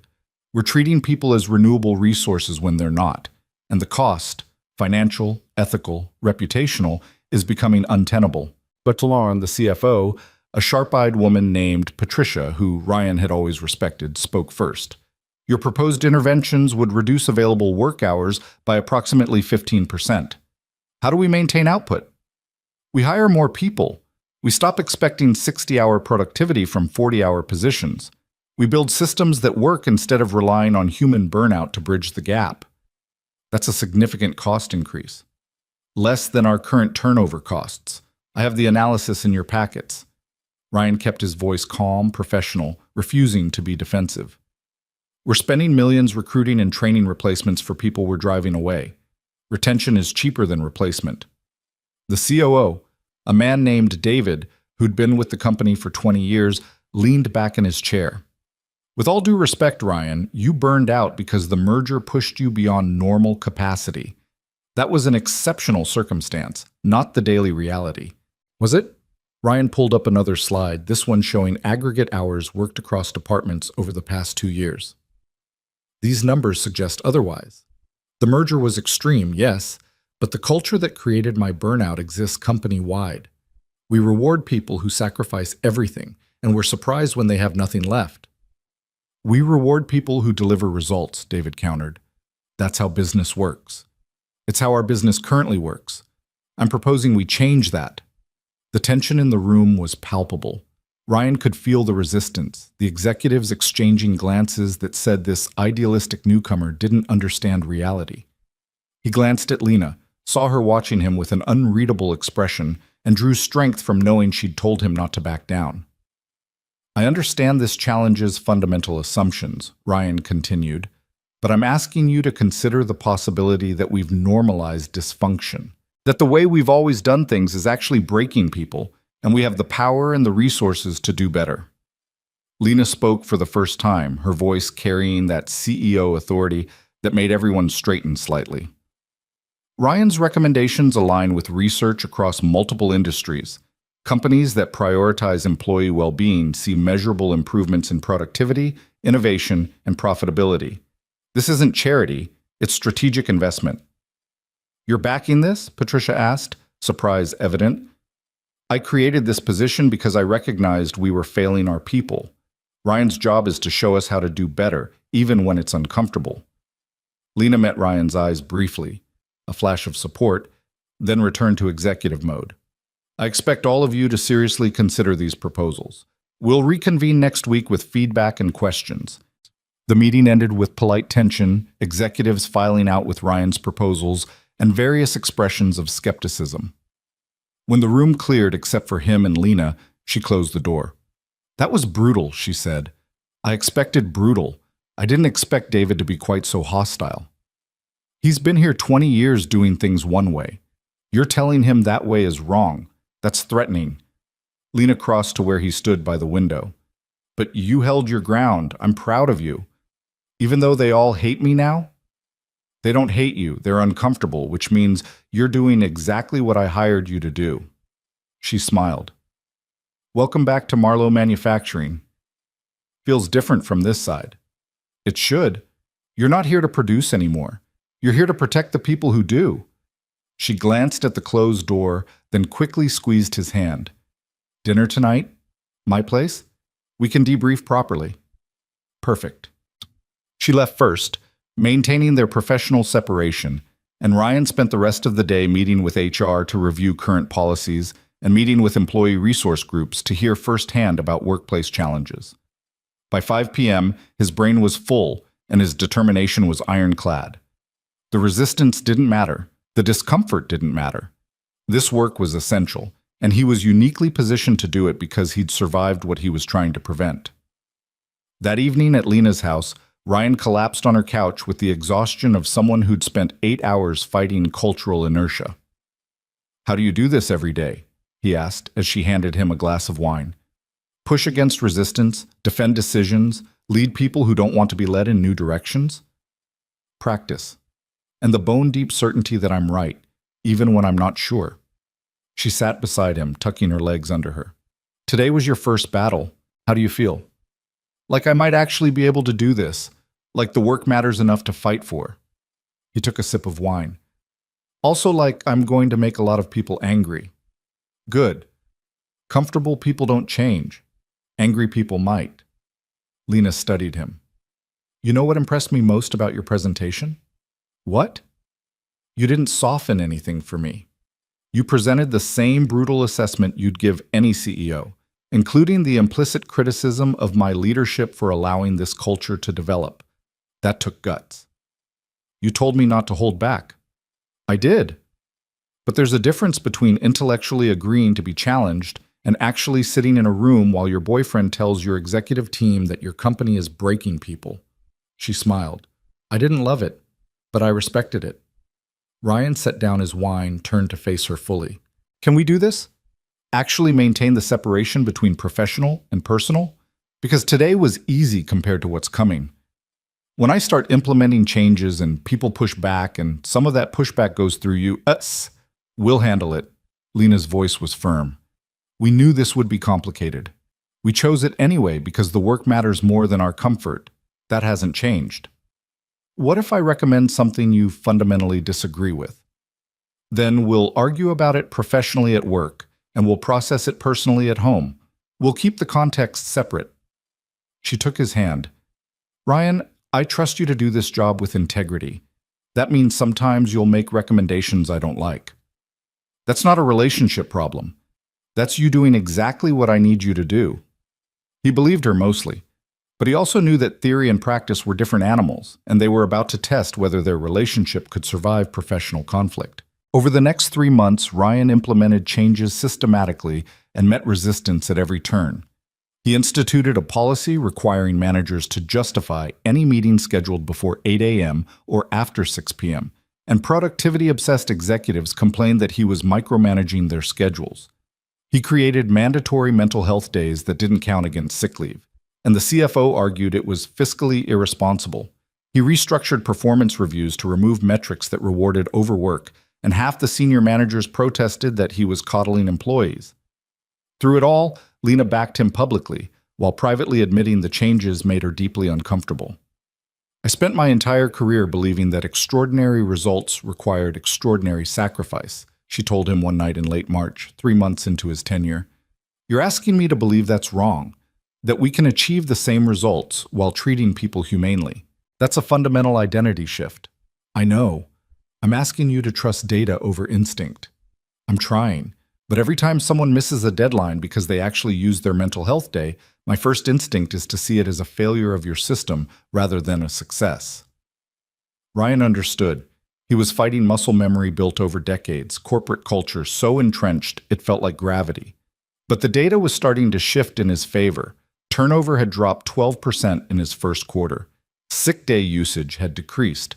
Counterintuitively, employees were healthier when allowed to actually rest. Anonymous satisfaction surveys showed measurable improvements in morale, work-life balance, and feeling valued by the company.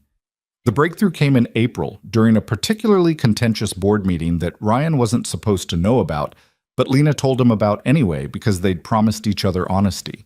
Richard Moss asked if your position was really necessary or if I'd created it as some kind of vanity project, Lena said that evening, anger barely contained beneath her professional veneer.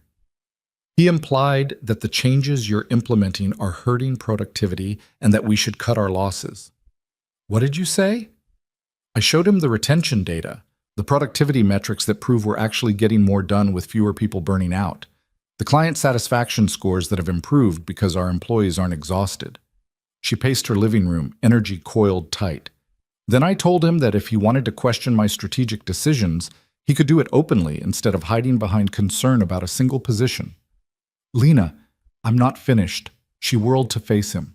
I also told him that Ryan Cole is the best hire I've made in 5 years, that the cultural transformation he's leading will define Marlowe Manufacturing's competitive advantage for the next decade, and that if the board didn't like it, they could find a new CEO. Ryan's chest tightened. You didn't. I did. And you want to know the terrifying part? I meant it. She crossed to him, took his hands. I realized sitting in that boardroom that I'd rather walk away from this company than go back to the way things were. That your work matters more than my ego or the board's comfort or any of it. That's huge. It's terrifying. I've built my entire identity around being CEO of Marlowe Manufacturing. Realizing I'm willing to risk that for principle feels like free-falling. She smiled, but it was shaky. You've completely destroyed my priorities, and I'm not sure whether to thank you or blame you. Thank me. Definitely thank me. Ryan pulled her close, felt her trembling slightly against him. You're not losing your identity. You're expanding it, making space for the person you are outside of the title. I don't know who that person is yet. Then we'll figure it out together. The board ultimately backed Lena's position, swayed by data and her willingness to stake her reputation on Ryan's work. But the incident crystallized something important. Their professional and personal lives were more intertwined than they'd intended, and pretending otherwise was becoming impossible. We need to talk about boundaries, Ryan said over dinner the following week. Real ones, not theoretical ones. Lena set down her fork, that focused attention he recognized from board meetings. Okay, I can't keep coming home and processing work conflicts with you. When executives push back on my recommendations and that pushback goes through you, discussing it here blurs lines in ways that aren't healthy for either of us. So what do? We get better at separating contexts. Work stays at work unless it's actively affecting our relationship. We don't debrief every meeting or strategize every implementation. We trust each other to handle our professional responsibilities independently. He met her eyes. And we make space for this, for us, to be about more than Marlowe Manufacturing. Lena was quiet for a long moment, processing. That's going to be hard for me. Work is where I feel competent. Talking about it feels safe. I know, but safe isn't always healthy. Ryan softened his voice. You're in therapy to learn how to have an identity outside of CEO. I can't enable avoiding that work by making our relationship another extension of the office. She nodded slowly. You're right. I hate that you're right, but you are. They implemented new boundaries. No work talk after 8 p.m. No strategizing about Ryan's initiatives unless he specifically asked for input, and dedicated date nights that were completely work-free. It was awkward at first, both of them reaching for familiar topics before catching themselves, but gradually they found their rhythm. May brought the motorcycle trip they'd been planning since winter, a week riding through the mountains with Lena following in her car, meeting Ryan at predetermined stops for meals and nights together. It was a compromise between his need for solo road time and her desire to share the experience, and it worked beautifully. Ryan rode through mountain passes with spring flowers just beginning to bloom, stopped at overlooks that took his breath away, and wrote in his journal about freedom that wasn't running from anything anymore, but running toward a life he was actively choosing. Every evening, he'd pull into some small town and find Lena waiting, usually with coffee and a smile, and they'd explore together before finding a motel or bed and breakfast for the night. This is perfect, Lena said one evening in a tiny town in West Virginia, sitting on a motel balcony watching sunset paint the mountains gold. You get your solo time, I get to see places I'd never visit otherwise, and we get to end each day together. Better than Vermont? Different than Vermont, both perfect in their own ways. She leaned against him. I've been thinking about something. Dangerous. Hush, she smiled. I've been with the company for 15 years. Built it from 150 million to over 400 million. Transformed operations, expanded markets, proven everything I needed to prove. Ryan waited, sensing she was building towards something important. What if I didn't stay CEO forever? Lena continued, voice careful like she was testing the words. What if in 5 years, maybe 10, I transitioned to chairman and let someone else run daily operations? I could focus on strategy, work on selective projects, maybe even take that architecture class you suggested. You'd give up being CEO? Not give up. Evolve. There's a difference. She turned to look at him. I don't want to be 70 years old and realize I spent my entire life running a company I inherited instead of building a life I chose. You've shown me what's possible when you're brave enough to step away from what's expected and move toward what's authentic. Ryan's throat tightened. That's the bravest thing I've ever heard you say. It's terrifying, but so was showing up at your door in the rain, and that worked out. She smiled.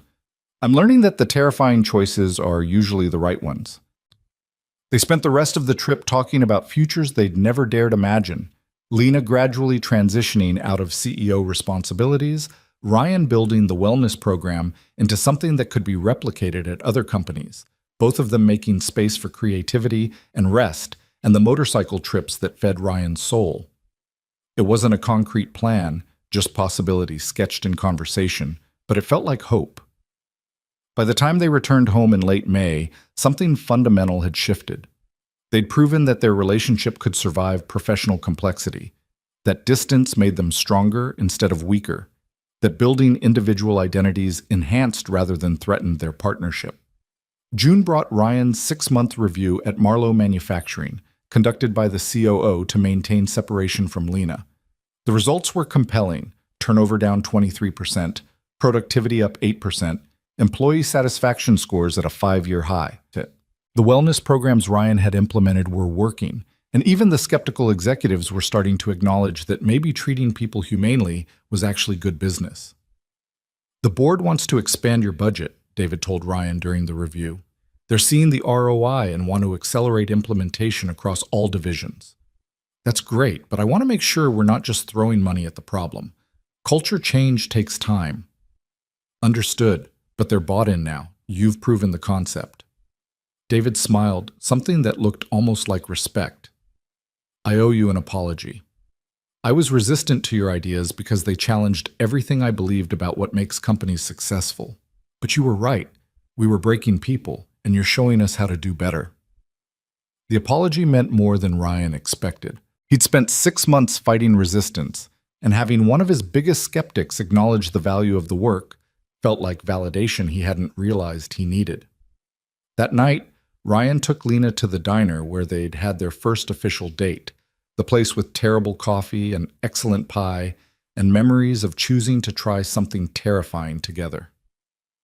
We should celebrate, Lena said, sliding into their usual booth. 6 months of transforming company culture deserves recognition. We should celebrate more than that.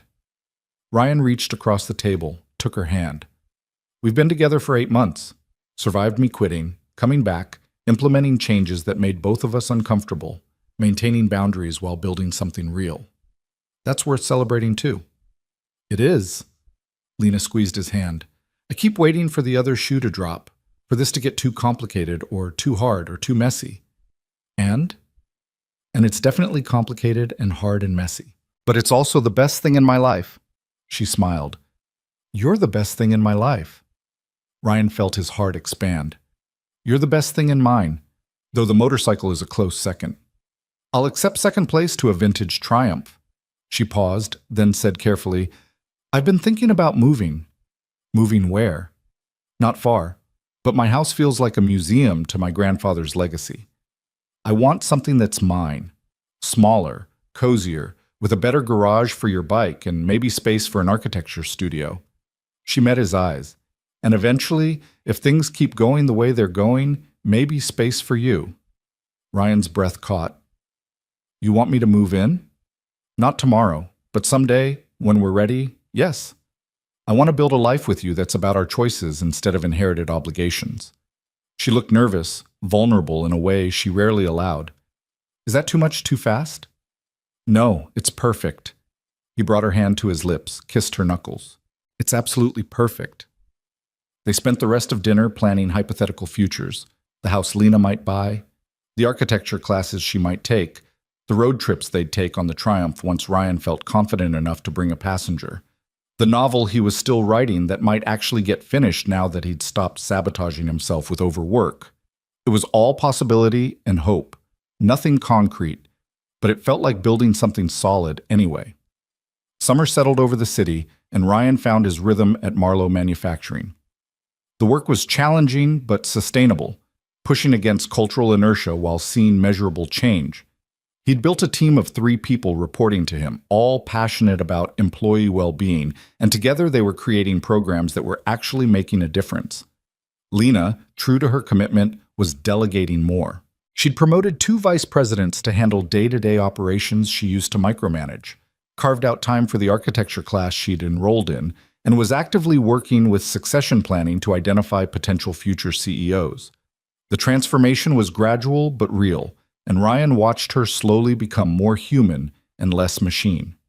In August, they took another motorcycle trip, this one longer, 2 weeks through the Southwest, covering over 3,000 miles. Lena rode behind him for part of it, her arms wrapped around his waist, both of them learning to trust each other and the machine carrying them through desert landscapes that felt like another planet. I get it now, Lena shouted over the engine noise as they cruised through New Mexico, red rocks rising on either side. Why you love this? Yeah? It's the only time my brain shuts up completely. I'm not planning or analyzing or controlling. I'm just here. Ryan smiled, knowing exactly what she meant. The road had taught him that presence was its own form of freedom, that you didn't need a destination to find meaning in the journey. They stopped in a small town that night, found a motel with a pool that had seen better decades, and swam under stars so bright they looked fake. Lena floated on her back, hair spreading around her like ink, and said something that made Ryan's heart stop. I love you. I don't think I've said that explicitly, but I do. I love you in ways that terrify me, and ways that make me feel more human than I've felt in years. Ryan swam to her, took her hands, kept them both floating. I love you too. Have loved you for longer than I admitted, even to myself. What do we do with that? We keep choosing it. Every day. Even when it's hard. Especially when it's hard. We keep choosing each other and ourselves and the life we're building together. He pulled her close, treading water for both of them. We keep being brave enough to want something real instead of something perfect. Lena kissed him, tasting like chlorine and hope, and whispered against his lips, I choose this. I choose us. They made love that night in a motel room that smelled like desert and dust, and it felt like sealing a promise they'd been building toward since the night she showed up on his doorstep in the rain. Not a promise of perfection or ease, but a promise of showing up, being honest, doing the work of loving each other and themselves in equal measure.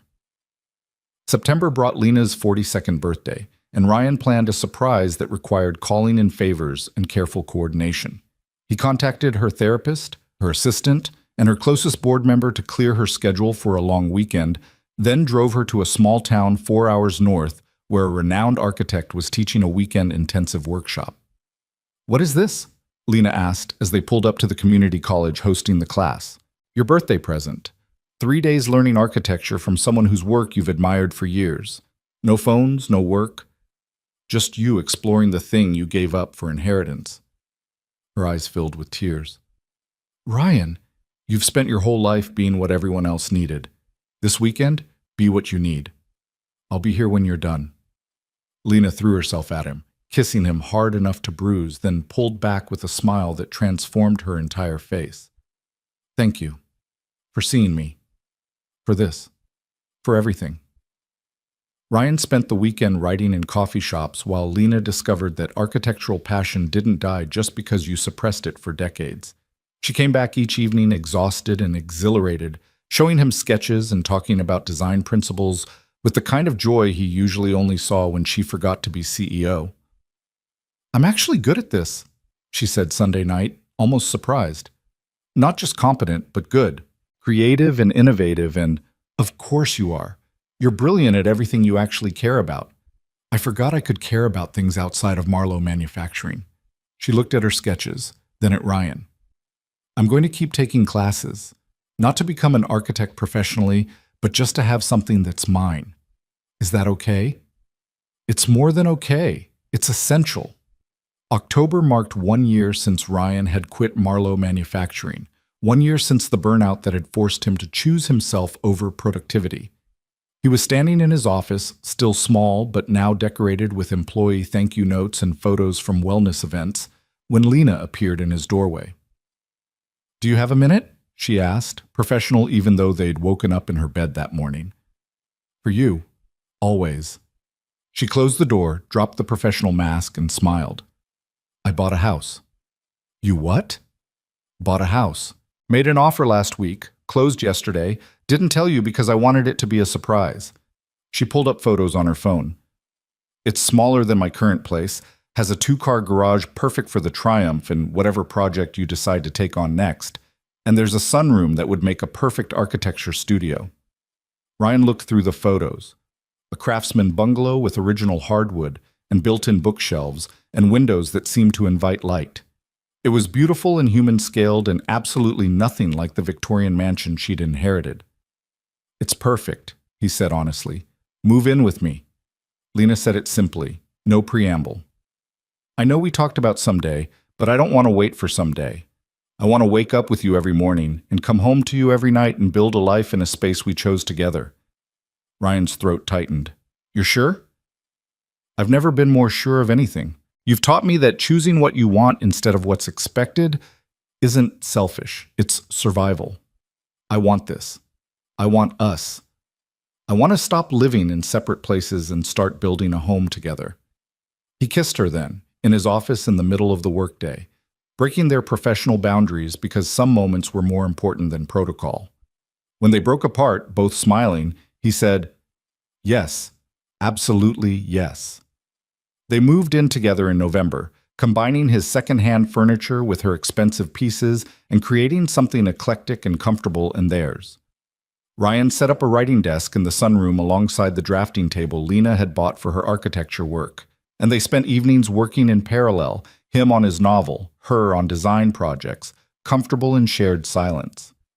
December brought the company holiday party, The first one Ryan attended as both Director of Wellness and Lena's partner. They'd been careful about public displays at work, maintaining professional distance. But the party felt different, festive and social enough that boundaries could relax slightly. Ryan was talking with some of his wellness team when David approached, looking slightly uncomfortable. "Can I have a word?" the COO asked. They stepped aside and David said, "I want to thank you for everything you've done this year. The cultural transformation, the programs, the way you've pushed all of us to think differently about how we treat people. Just doing my job. It's more than that. You could have implemented surface-level changes and called it success. Instead, you fought for fundamental transformation even when it made you unpopular." David smiled. "The company is better because of you. We're all better because of you." The acknowledgement hit harder than Ryan expected. "Thank you. That means a lot." "There's something else." David glanced around, then lowered his voice. "Lena told the board she wants to transition out of CEO within 5 years. She's proposing a gradual succession plan where she moves to chairman and focuses on strategic oversight." Ryan kept his expression neutral, even though his heart was pounding. "I didn't know she'd formalize that." "She presented it last week. The board is supportive. She's built this company into something remarkable. And the fact that she's planning succession instead of clinging to power is actually increasing confidence in long-term stability." David met Ryan's eyes. "I wanted you to know, because it's clear you're part of why she feels capable of making that choice.